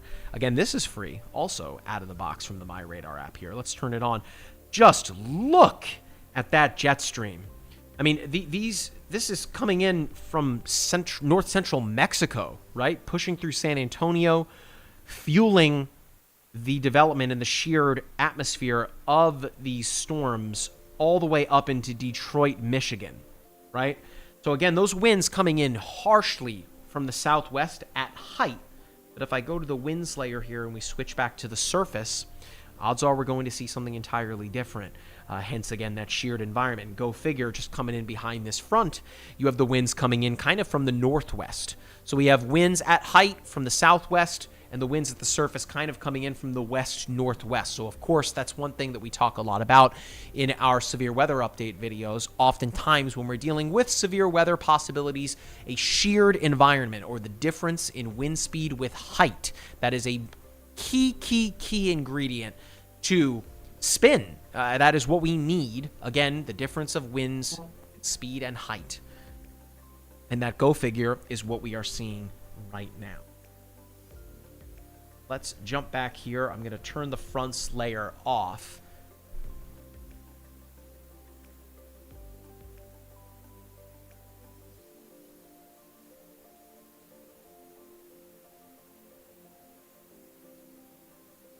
Okay, so I've just been given word that we are now able to bring in the world's biggest Waffle House fan.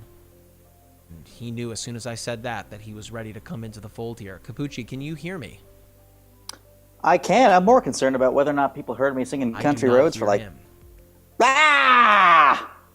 This is You why are you on can't camera. have nice things.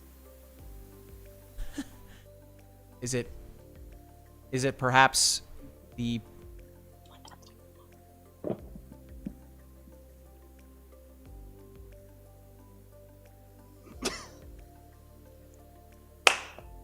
I think it's just a matter of Country our internal roads. communication. Take me home Perhaps he is... to the Could be my fault here. Let's place check. I belong No, I'm listening to the on this live stream. Zoom and party It's line there, not Jack. working. You guys can get that sorted out. Oh, here I am. Oh, there he is. everywhere. Now I hear Capucci. He's here, there, everywhere. I hear you, Capucci. Can you hear me? I can. Okay, so to reiterate, kind of what we were well, you know what? Hold that thought. We've got a new tornado warning, and it is, go figure, where all of those chasers were starting to kind of come together. It is Brooksville. I believe that's Kentucky, just south of the Ohio River there. So again, this is, yep, it's issued by the National Weather Service Wilmington office.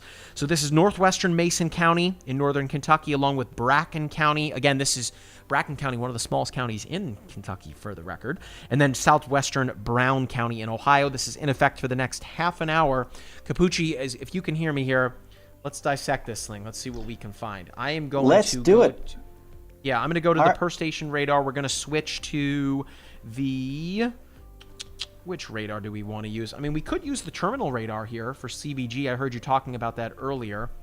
It's one of the best airports in America, mind you. Shout out to the Cincinnati airport, which, of course, is the worst kept secret, is in Kentucky.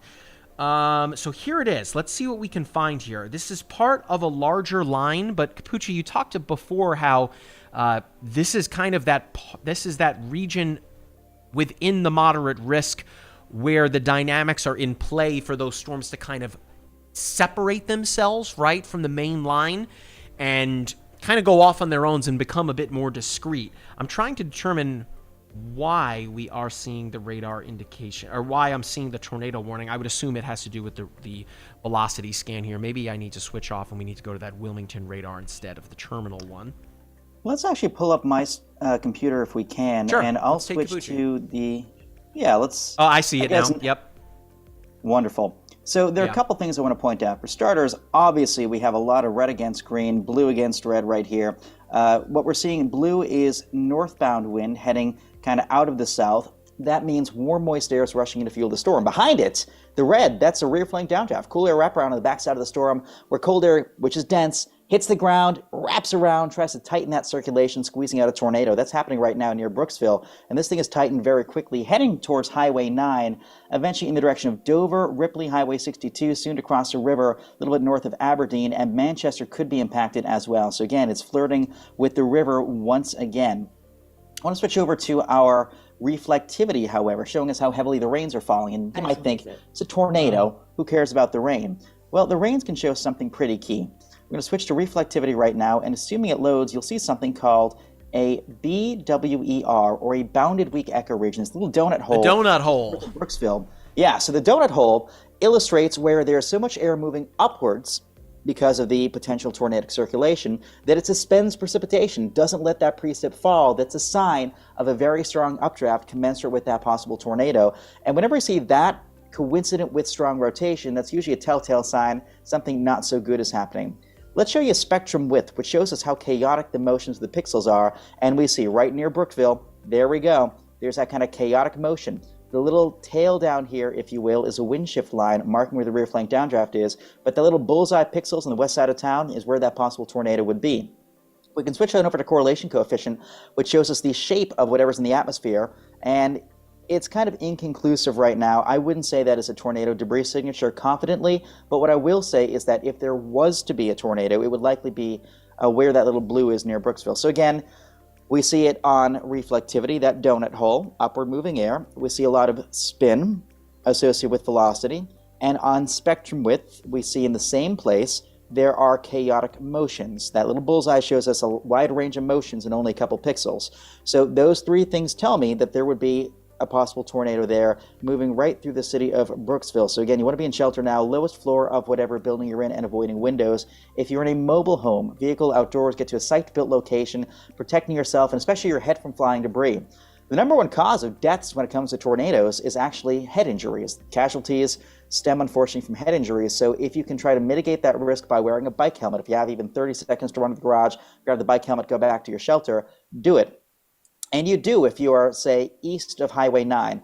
Otherwise, if you're not, it's on top of you. You don't have the time for that. It's about to cross the river heading towards Ripley. So again, it looks like Dover and Ripley and areas along the intersection of 62 and the road east of the river are about to see that tornado next. If it holds together, West Union would be in the zone to watch as well. At present, that is our only tornado-warned storm, I believe, in the greater Ohio Valley. There may be more soon-to-be tornadic circulations or incipient tornadic circulations farther south, including that one in northern Alabama that just crossed near Tanner Crossroads and crossed the lake near Decatur. We'll take a look farther south, and indeed, that tornado warning does remain in effect northwest of Huntsville. Right now, there is no indication it is on the ground, but there remains that tornado warning in effect until 6:30 Central Time for Madison, Limestone, and Lincoln counties. Limestone County is the #1 most tornado-prone place in America per many metrics. So Limestone County, no stranger to tornadoes. That'll stay north of downtown Huntsville, but still, there are trailing cells farther west towards like Russellville, a little bit south of Florence, heading towards Decatur that could eventually influence and affect the greater Huntsville area. But for now, the only real game in town tornadically is this cell near Maysville along the Ohio-Kentucky border. Not to be confused with Mayfield. Mayfield is a completely different part of the state, southwest of Paducah. But for now, this cell near Brookville, which has that classic kidney bean shape, is the one that does appear to be tornadic at present. We'll switch back over to our per station radar and see that BWER, that notch, that little donut hole, is very prominent. It is passing near and just north of Brooksville, and if there was a tornado, it would likely be in that area right there. So again, Mike, this is where we're watching for that potential tornado. It may have just passed very near or close to and a little bit north of downtown. And we'll switch on over one last time to correlation coefficient and see if the town was hit. We're not seeing anything obvious on correlation coefficient, but, Mike, it's too close to call right now, but it's imperative that folks downwind of that in Maysville, Ripley, and Dover remain in their shelter, if at all possible, for at least the next 25 minutes. Yeah, so Capucci, I'll actually take it from here. So what is going to be interesting with these storms zoom out a little bit more and show folks later, kind of the broader view of what's going on.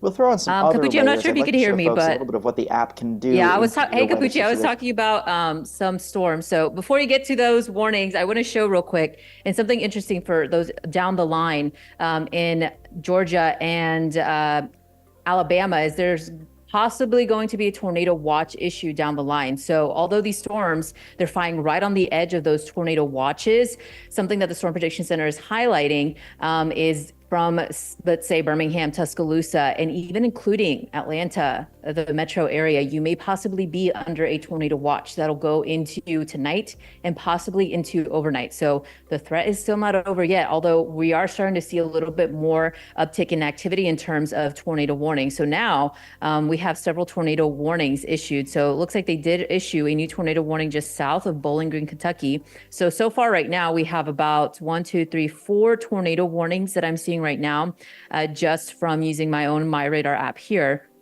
And so I'm going to zoom in into South Bowling Green here. And so that's just one of the new tornado warnings that's been issued, and definitely seeing signals that there is rotation within the storm.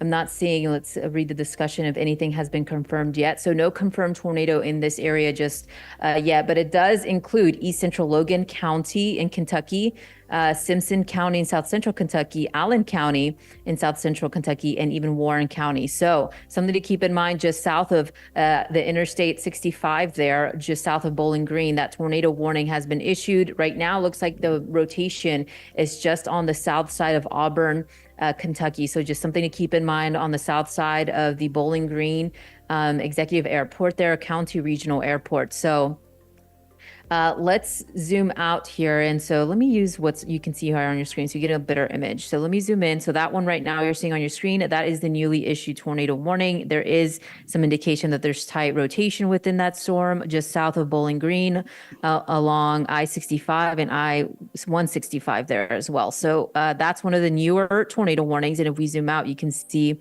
a variety of warnings being issued. The tornado warning has still been issued for areas just on the north side of Huntsville. And that is also crossing interstate, or has crossed Interstate 65. So just something to keep in mind. Let me check in on that tornado warning and see if, what I'm seeing here on the radar. So this one's just on the outskirt of those of where the radar can scan. So it was a little bit hard to see the rotation on this earlier, but looks like it is coming into focus there, and definitely still seeing some rotation within the storm coming into areas of Hazel Green, waiting to see if the National Weather Service will extend this tornado warning down the line. So if they do, it'll include possibly Fayetteville Municipal Airport, Hazel Green, and down the line from those areas along Highway 64, just on the south side of Fayetteville. So just something to keep in mind if you're in Alabama. That is a tornado warning that goes through the next several minutes. So let's zoom in here. Let me zoom out. And this is just another one of those, one of our equipment that we used to use to track storms. So this one here looks a little bit concerning. And so let me get some of the latest numbers or some of the latest information on this tornado warning here. And this is one in Tennessee. And let's see. Yeah, so this is, or I should say Kentucky. So Letcher and Perry counties in Kentucky, that is a tornado warning. I'm not seeing anything indicating that there's something on the ground, but just from the latest radar scans, if I can get this to pull up here, and I'm actually using our MyRadar app here on this side so I can see where what our velocity scans look like. So it looks like the rotation is right over Harlan and Loyal, Kentucky, along Highway 119.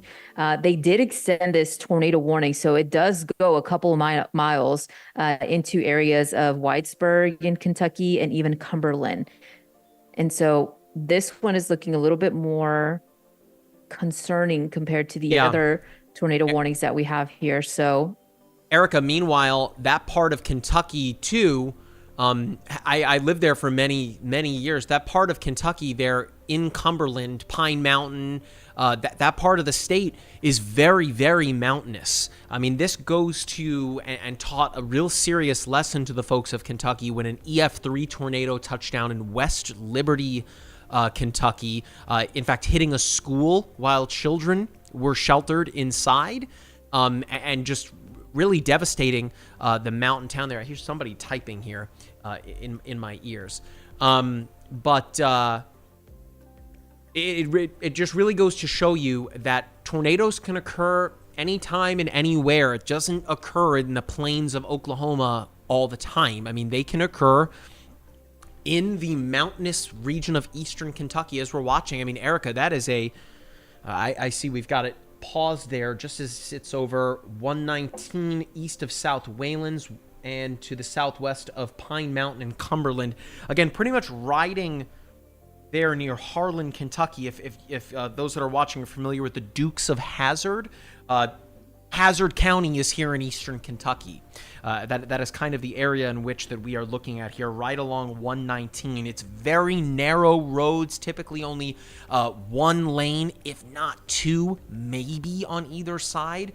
But I can tell you it's very windy, not a lot of ways to kind of get around, and it's very mountainous in this part of the state. Again, above me here, Jordan Hall, he is in Cincinnati, Ohio. This is just a very dynamic day with, as we are finding, storms that are kind of firing up in all different parts of the region. But there's that radar indication there as it pushes over Harlan. It's pretty much following 119 here. And as I mentioned, this part of the state of Kentucky, southeastern Kentucky, a lot of densely packed forests there, right along likely 119. So for folks that are watching us here, this is certainly, wow, look how long that is. That extends all the way from Cumberland to Lynch into Whitesburg. How about that? I've never even seen that name of that town. Fleming Neon? That is a cool town name there. That's one thing that you learn from following the radar here. You run into some really cool named towns here. But again, we're going to keep an eye on this particular cell. We're looking at the velocity. I didn't see anything, Capucci or Erica, and feel free to jump in whenever, but I didn't see anything earlier when I was taking a peek at this on the correlation coefficient that would give me any kind of indication of any kind of debris being lofted here. I guess we'll just let it load. Noah, really, so far the only cells that I saw impressive correlation coefficient signatures on were back around The one near Louisville, right? Louisville, yeah. Yeah. Since then, I really haven't seen much. For the folks at home, correlation coefficient is a special radar product that takes advantage of technology called dual pole. Essentially, the radar, each radar dome, will emit a pulse of horizontal radiation and vertical radiation. Think about if you could send out sound waves and one bounces back in one orientation, one bounces back in the other orientation. Essentially, the radar listens for these echoes, but depending on if the vertical or the horizontal pulse comes back a little stronger, we can infer information about the shape of whatever's in the atmosphere. With correlation coefficient, we can deduce that, most raindrops are kind of flat, hamburger bun shaped. Snowflakes are kind of, flake shaped, obviously.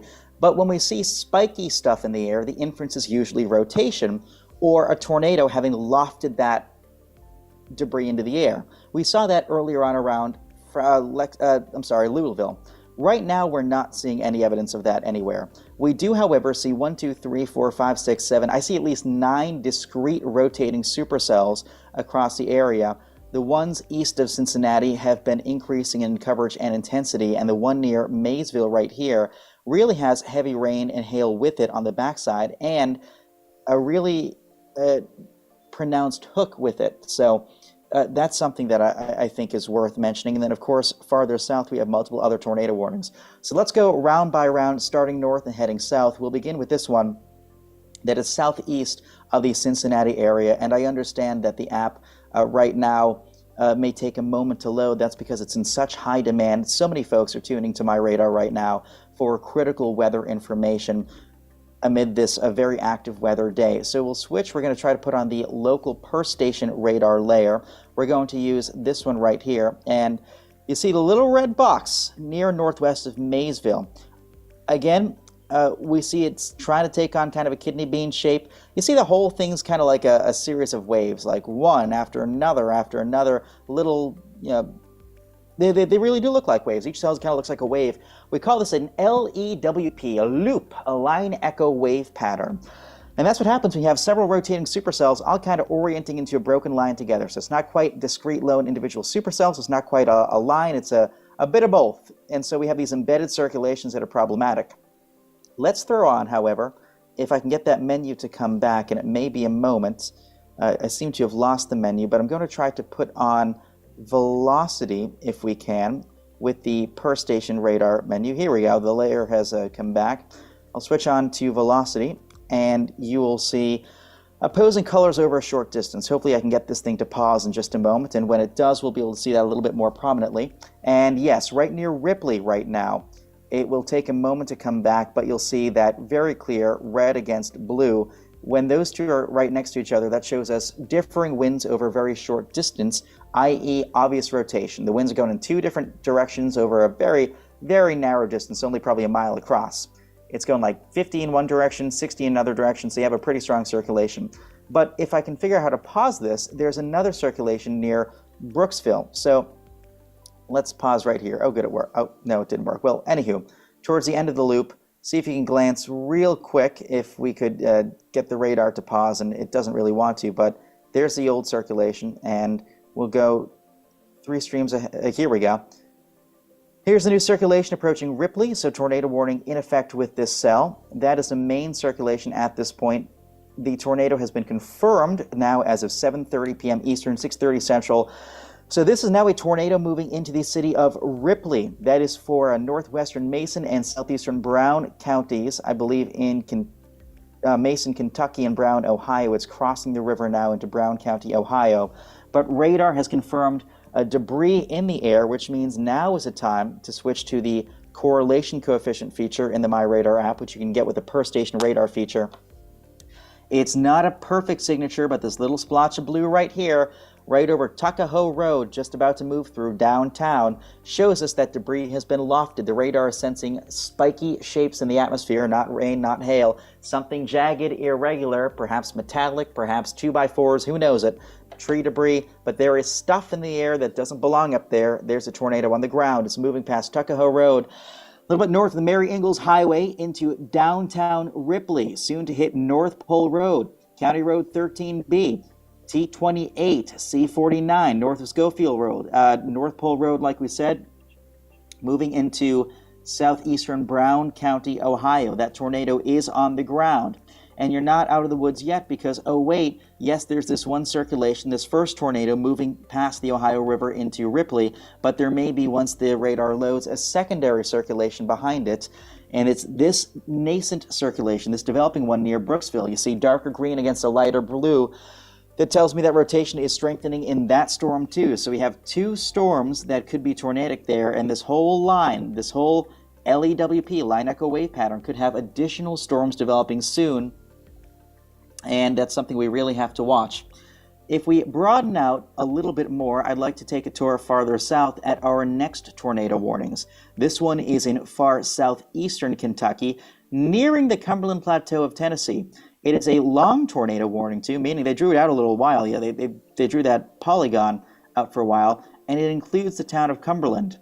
This one is a radar-indicated tornado, and it'll take a second for the radar to load. Hopefully it'll come soon. But this is located right now over Elkham, or over Harlan, moving northeast at 50 miles per hour. Storm may also be producing ping-pong ball-sized hail. We are still using the per-station radar feature. I'm selecting KJKL. And here comes the radar. Drum roll, please. There we go. Okay, so this is a very prominent circulation then. Red against green, once again, north of Everts, passing near and just south of Highway 119, marching right towards the city of Cumberland. It's blurry right now, but at least we can sift through the blurriness and tell you what's going on. It'll become less blurry in a moment. We're buffering just because so many people are using the MyRadar app, a great sign they trust us with their need for dire, severe weather information. And we thank you to everyone who's tuning into the stream right now. But north of Everts, passing along Highway 119, that is where that circulation is. It's moving directly for Cumberland. We'll switch in over to reflectivity and see if we can see the hook echo associated with this. And once again, wow. Okay, so there is definitely some hail in there.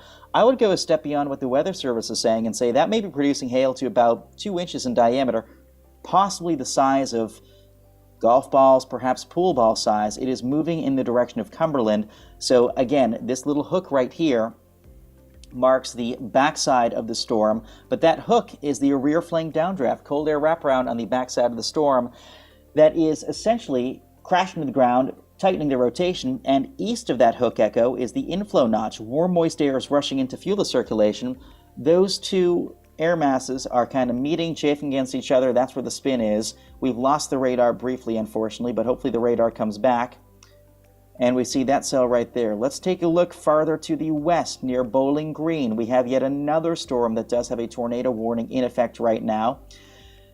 We are taking a peek at the Paducah radar. And again, this is for the southern Bowling Green metro area. This storm, well, on reflectivity, it doesn't look impressive. I think it's being robbed of moisture from the other stronger storm off to the south, but we'll look at velocity and see if anything looks better. Very diffuse velocity, not a real tight couplet of green against red. So south of the Bowling Green Warren County Regional Airport, you still have to watch it, and hopefully folks there are sheltering right now. There is no indication of a tornado on the ground, but one could still form if this storm tightens up a little bit, so we are being very close in our monitoring of that. Then lastly, we have this one north of Huntsville moving into south central Tennessee. I don't see any tight rotation with this, but if there was something, it would likely be near Hazel Green. We'll load the Huntsville radar once we get this to buffer in just a moment. And this one's been kind of pulsing up, pulsing down for quite a while. This tornado warning remains in effect until, I believe, 7 o'clock Central Time. So here's the deal with tornadoes in Alabama, and even with this one. Oftentimes, they look like nothing, radar looks junky, and then boom, they tighten up in 1 or 2 scans. Something about Alabama, and they're kind of always like that. So in this case, we're waiting for the radar. Come on, radar, please load, make me look good. But in this case, even though the circulation isn't especially tight right now, we can see there are at least 2 or 3 areas of rotation. One north of Hazel Green, about to pass over Highway 231. One that is aiming for the Fayetteville Municipal Airport. Again, neither of these are super tight, but we see kind of kinks of green against red. And then one farther north into Tennessee, southeast of Lewisburg, near Petersburg. So that is where we're watching right now for that possible circulation that will be evolving over time. And again, we have a number of storms that are really trying to do it, but thus far, my guess is the limiting factor is that southeasterly. So I think there are two limiting factors today that have mitigated more widespread aerial coverage. And I'm going to switch to a different radar product, our merged high definition radar that will show you all the individual radars put together. The National Weather Service has 188 different radars across the country, and we're kind of merging them all right now into one complete data set. We see that most of the storms in Ohio are south of Interstate 70, and we see farther south there aren't as many tornadic storms. So I think in Ohio, the limiting factor thus far has been storms earlier this morning that gobbled up a lot of the warm, humid air, the juice, the cape, the fuel, and so we have lesser fuel to work with. Storms are still trying to rotate, but they're kind of merging right now, becoming a little messy. Farther south, we have supercells, but not all are tornadic. I think the reason for that, the main limiting factor I can see with that, is that we don't have a ton of 0 to 1 kilometers in the lowest level of the atmosphere, southeasterly winds. We need a little easterly component to those surface winds to really get them backing, to sort of bolster low-level helicity or spin enough to really improve that tornado chance. So again, Erica, if you're ready, I'll toss it back over to you. But for the time being, I think we do have obviously those few tornadic cells, but really, so far, we've kind of kept this I don't want to say well-behaved event, but a less widespread tornado threat than we otherwise could have. Still 4 active tornado warnings, but I don't see any indications of anything really on the ground right now, and we are watching that very closely. Yeah, so I actually want to answer some questions that I'm seeing here on the chat. Some people are And concerned Erica, for if it doesn't counties. work on your end, let me know, and I will be happy to continue coverage. But yes, I think Erica's mic is just muted. I think she's good now. Yeah, sorry. I have it on now, but I don't think he can hear me in our chat here. But I was saying I was just going to answer some questions because I'm seeing some people asking about specific counties in Kentucky. Somebody asked about Dayton, Ohio. So we're just waiting for our radar scans here to load up. We just booted them up here so we can take a little bit of a closer look at what's going on in a velocity. So right now a little bit, and this gives you a better perspective without the radar seeing exactly where we're watching for tornado warning. So we have about 4 right now in completely different states. So we have one just on the north side of Huntsville. I did see some video earlier on social media that there was a funnel reported near Athens. So that's where that tornado warning started, just on the north side of Huntsville. Now we do have 2 in the state of Kentucky, one coming over Interstate 65 and one on the eastern side, and one closer here to Ohio. So we'll actually start here because somebody was asking about Dayton, Ohio, and you're pretty much out of the danger zone as most of the more potent storms are to the east side of you. So anywhere in Dayton, you're in the clear for now, as especially what we were watching earlier in models, definitely a dramatic change in weather that you're about to feel here over the next several hours. Now, somebody was asking what is going on in Butler County, Kentucky. So let me actually pull that up here and let's actually show you what's going on in general in the state of Kentucky. So you can see we still have this tornado warning, and some of our latest radar scans are starting to pop up here, especially on eastern Kentucky. So we'll actually start there just because we have our newest scan here using what you're seeing here on your screen. So this is a tornado warning that we were tracking earlier. So it looks like they did issue a severe thunderstorm behind this area. So turning on our velocity feature here, and you can see still some rotation. This is along Highway 119 in the eastern side of Kentucky, riding right parallel to that. So it's coming into Cumberland here over the next several minutes. So you need to be seeking shelter.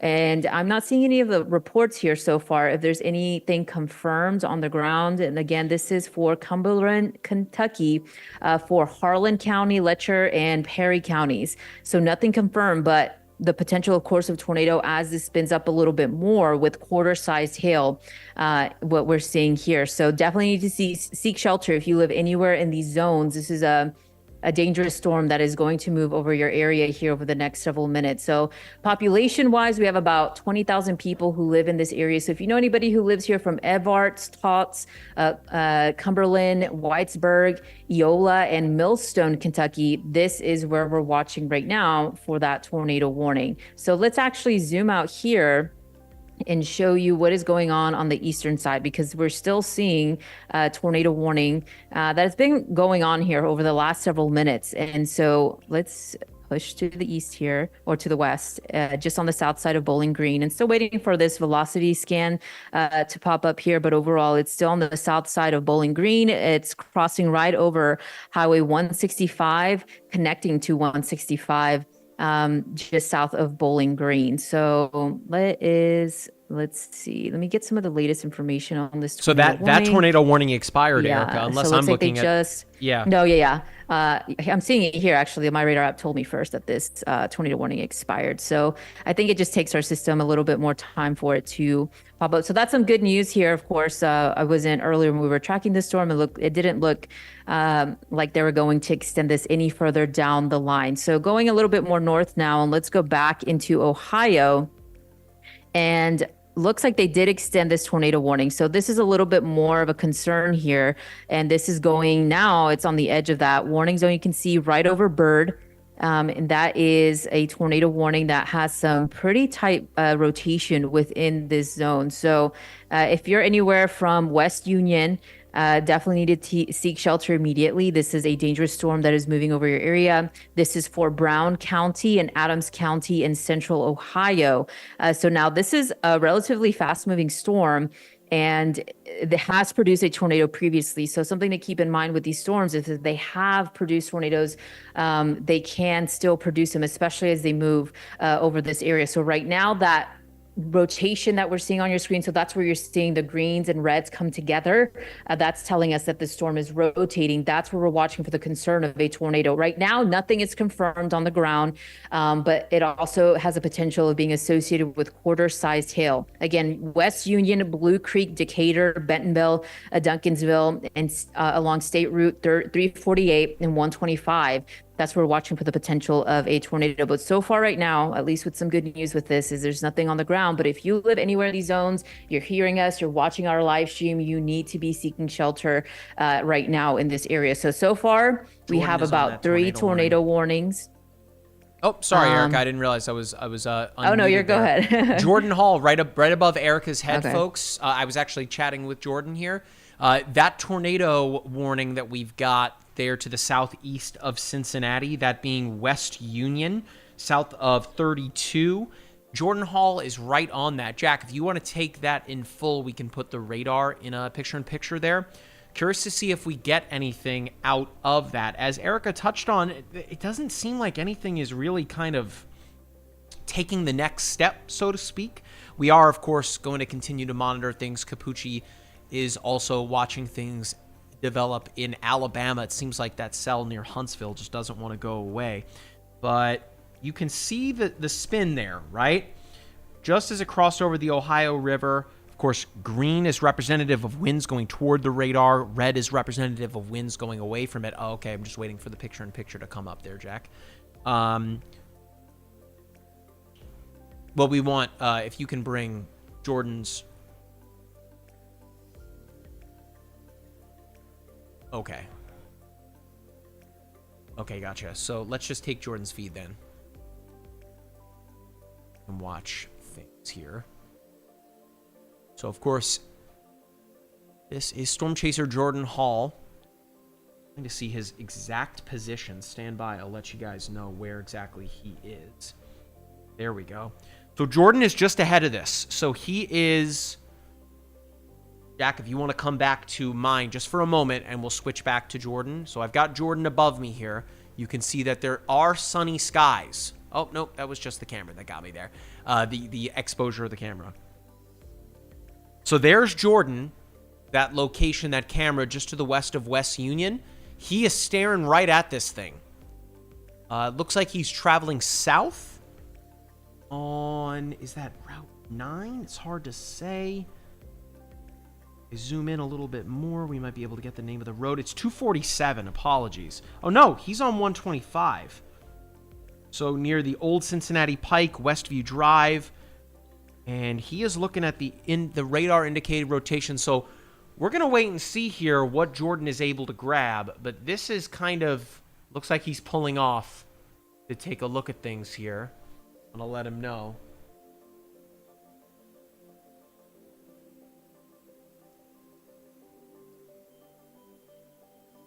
Yeah, it looks like Jordan is kind of going to position himself and look toward this storm. He's right to the west of West Union. Of course, this is a tornado warning that does include the city of West Union there.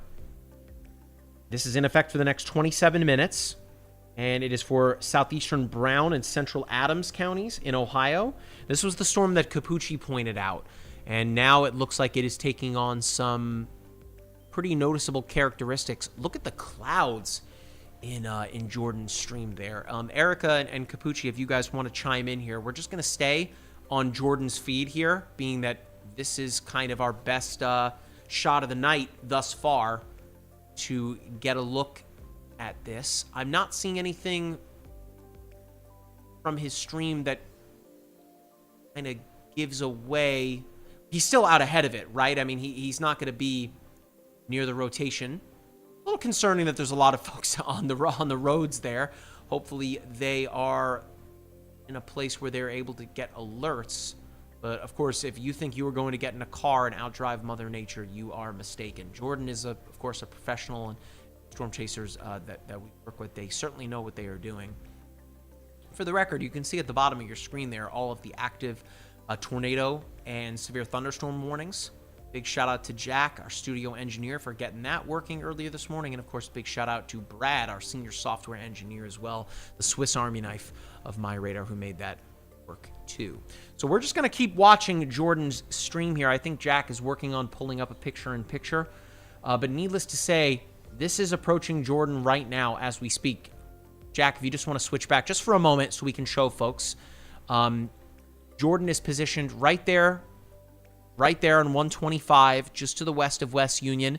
You can see that the radar indicated rotation is seemingly just to Jordan's west. So it is only a matter of time here until this works his way toward him. And right there at the bottom of the screen is that tornado warning that we're talking about. Ooh, some lightning on Jordan's stream. Let's switch back to that. Jack, thank you for the fast fingers there.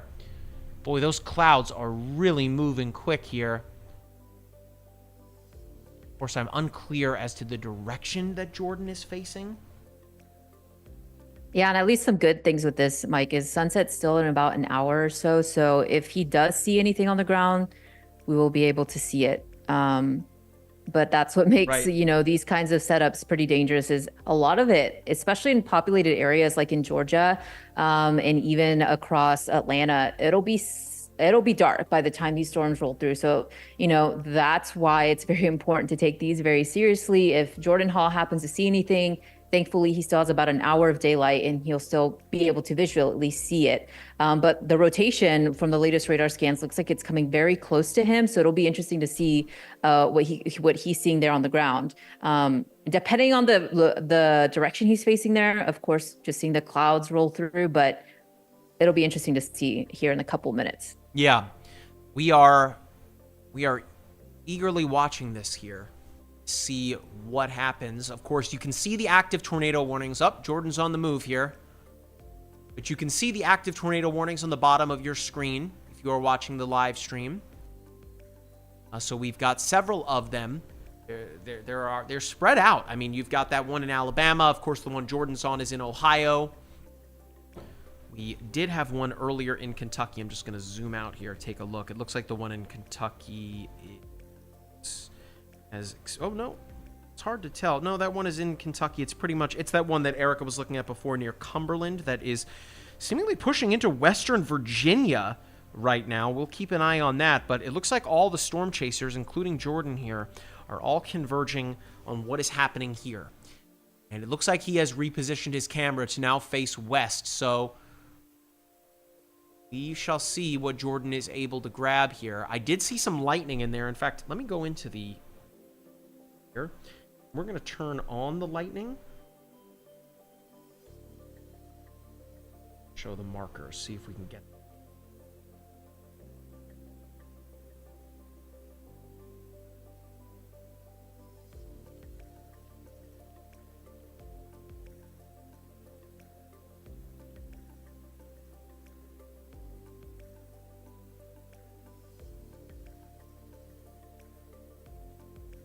Oh, Jordan's on the move. I looked down for just a moment. Jordan's on the go here.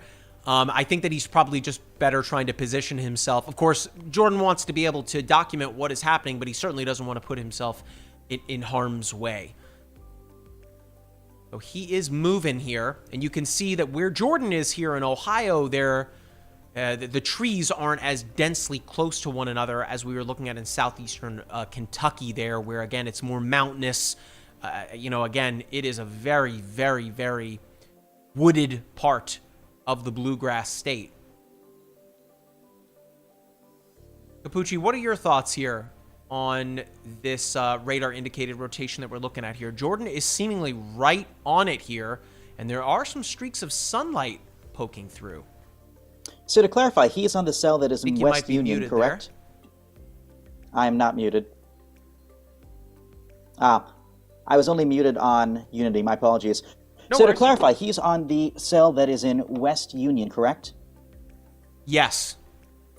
Okay, so my guess, I'm going to try to figure out what road he's on. Do we know specifically Yeah, where he is? I mean, if you can see on the stream there in the Storm Chasers layer, if you want to toggle it on there, he is, I think, on 125, or no, he's on, near 125 and C21, pretty much approaching the intersection there of C21 and 125 near Panhandle Avenue and Westview Drive.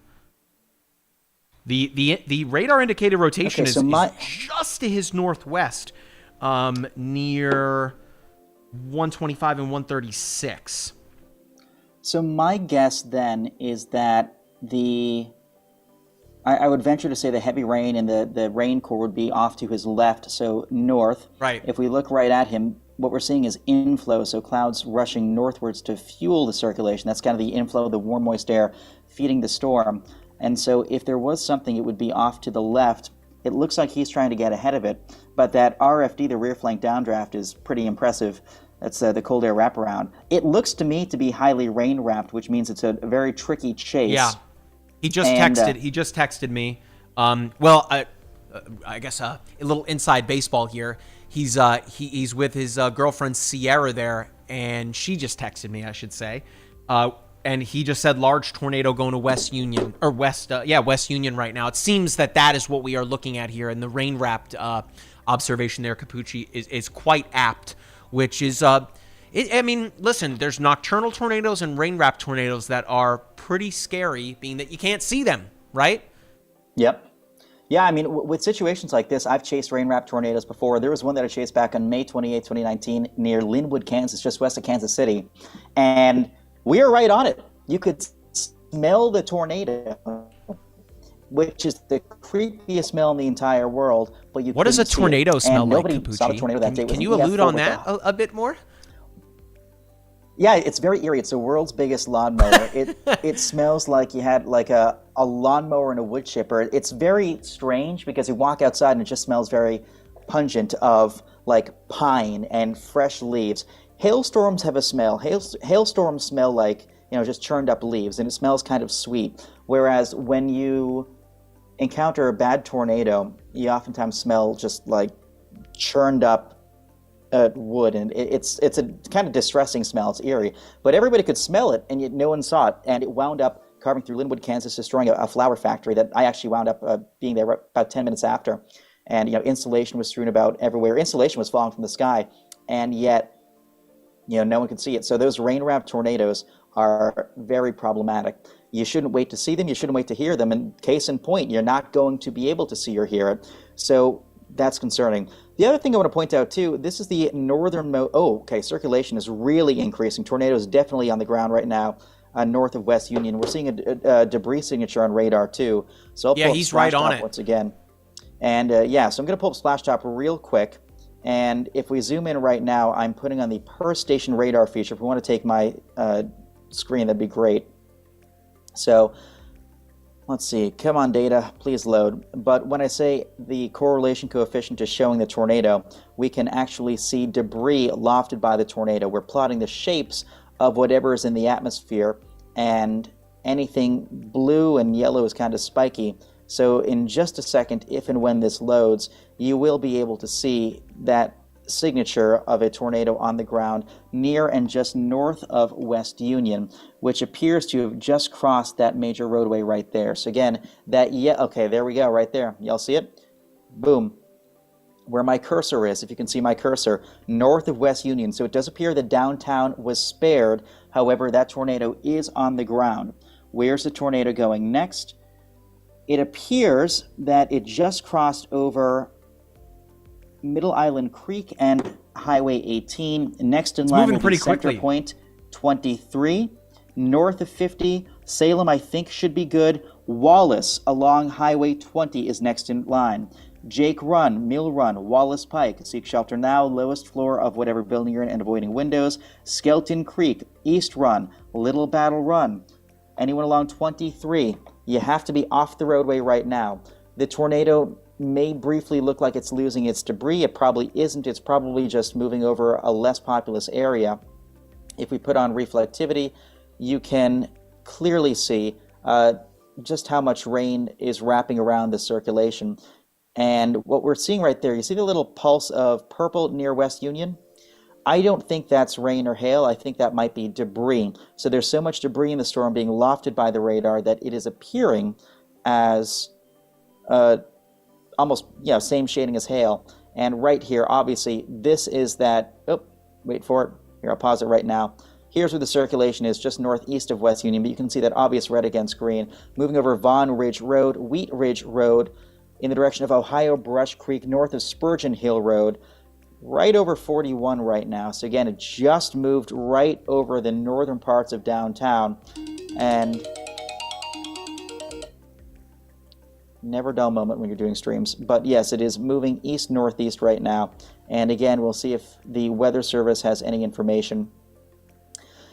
Okay, it was just northwest of West Union at 7:52 per the local law enforcement there. It is a damaging tornado. It is confirmed on the ground. It is moving northeast. Local law enforcement did see that tornado. There is reported damage. It is moving eventually so towards we'll come back to Rardon. Capucci in a second. I see him. It looks like we have his camera shot, but I think we lost his audio. We will get back to that. Again, we are going to keep an eye on this storm that Jordan is on. You can see his feed there in the bottom right. Capucci's computer is up and following it. He was, just before we lost his audio, we started talking about the circulation, how it's wrapped up in rain there. It's just to the west and it's just to the east, rather, of West Union. Jordan is on this storm. It looks like he got into position ahead of every other storm chaser out there and is following this thing on open road. It is moving so fast. I mean, I really have to emphasize that to you folks. It is really moving quickly here, and you can see how much rain.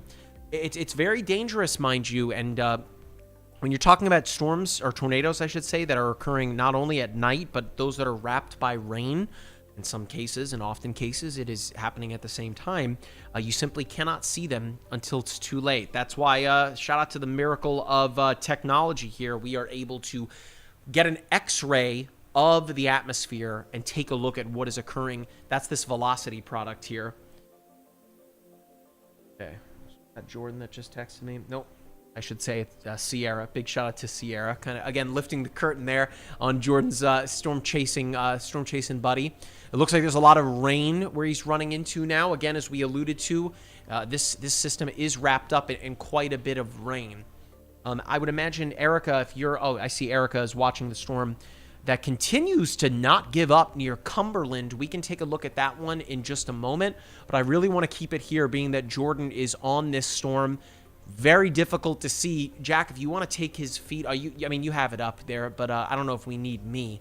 Let's take Jordan in full here, and of course, as I say that, he's running into go figure, some rough connection there. So I guess Jack, bring it back to me. Oh, let's send it to Erica.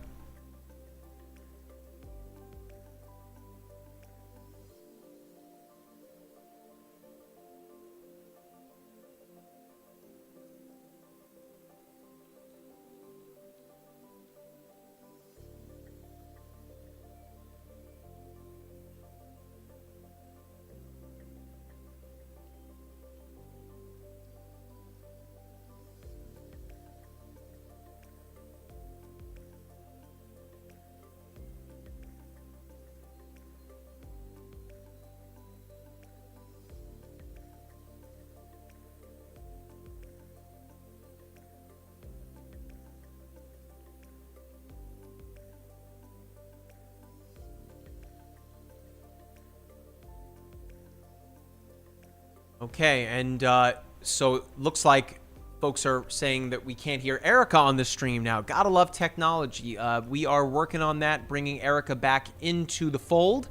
But let's stay on this storm here that we're looking at again in West Union, and we will get those technical issues resolved. Jordan's feed is locked up. You can see above me there, it's sputtering. Of course, he's entering into an area that the cellular connectivity is quite spotty, not to mention that he's, of course, chasing a tornado. So, as it stands, this tornado warning has been extended. It is for the next 12 minutes here. And this was confirmed by law enforcement. So, again, as Capucci alluded to, there was the debris signature earlier on the correlation coefficient, which is a level 3 product that is available within the MyRadar app here. So within the per station feature, if I tap correlation coefficient, that is going to show us a debris that is being lofted vertically, or objects, I should say, that don't belong in that portion of the atmosphere that are being lofted vertically. And you can kind of see it a little bit there, right? That little bit right there.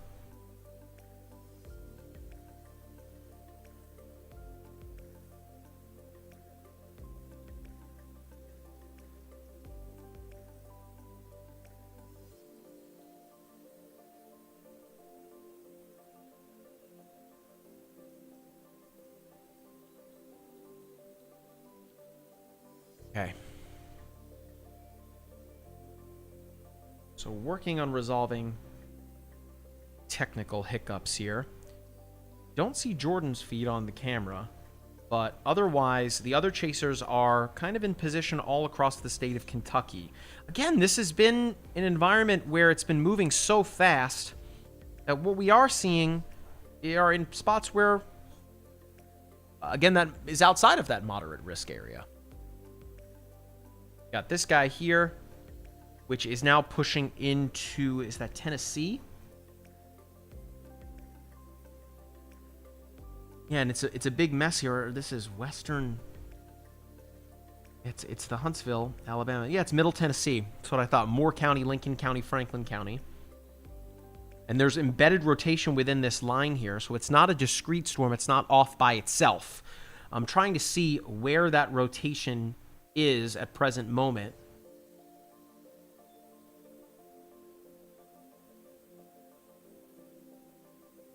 I see it now. Okay, so it's just now entering the polygon here, pushing over 65. I mean, it's not the strongest signature, but you can see it there, kind of where the green is really bright by comparison.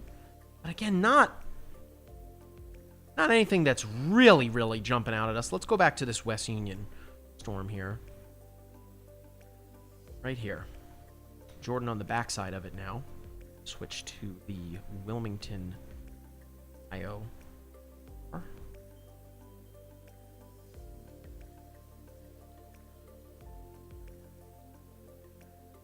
Okay, Jack, let's take Jordan's feed there.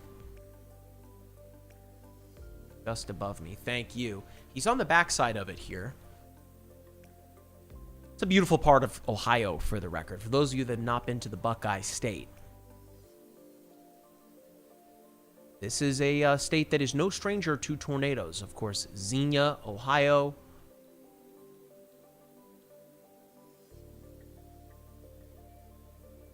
And of course, you can see the active tornado warnings up on the bottom of your screen. Jack, do we have audio on? No? Okay.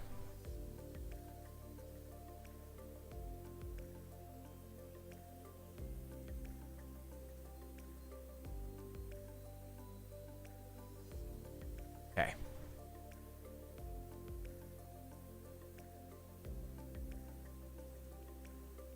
All right. So here's what we're going to do, folks. We are going to leave it up on Jordan's feed here for just a moment. Jordan now on the back. Well, he's on the back side of this now. Jack, if you want to take the iPad up, I'll show you. Again, there is that radar indicated rotation right here. It is now pushed away from West Union, kind of off on its own here to the southwest of Rardin. But otherwise, if I zoom on out here, I'm going to turn off the storm chasers and I'm going to turn on the high def radar. You can see that this line has now kind of pushed through the Lexington area, which was one of those big cities here that was part of the moderate risk. In fact, let me turn off the lightning just for a moment. And I'm going to turn on the risk area. We're kind of beginning to exit the moderate risk area. Conditions are still, again, dynamic in this part of the state. Jordan, on the backside of that cell here.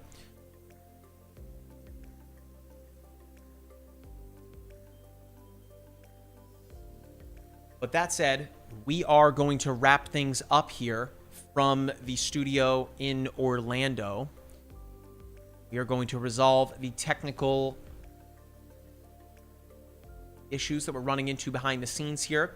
But of course, y'all are in the capable hands of the storm chasers that are out there. Of course, you can track them for free in the MyRadar app by turning on the video storm chasers layer, as it looks like we are now seeing storms pretty much exiting the moderate risk area, that red bullseye there, and starting to push east of Chillicothe and Columbus. There still are active tornado warnings up towards Zanesville there, but as it stands, the signatures there are just radar indicated. Ooh, Jordan is just getting hit with rain there. So Jack, if you want to take it back to me here, we will wrap things up. Again, thank you for watching the stream. Of course, coverage will continue on social media throughout the rest of the evening. And of course, I'd be remiss if I didn't talk about the solar eclipse next Monday. I know meteorologist Matthew Capucci is not getting much sleep, trying to figure out when and where we are going to be in order to best view that eclipse. Of course,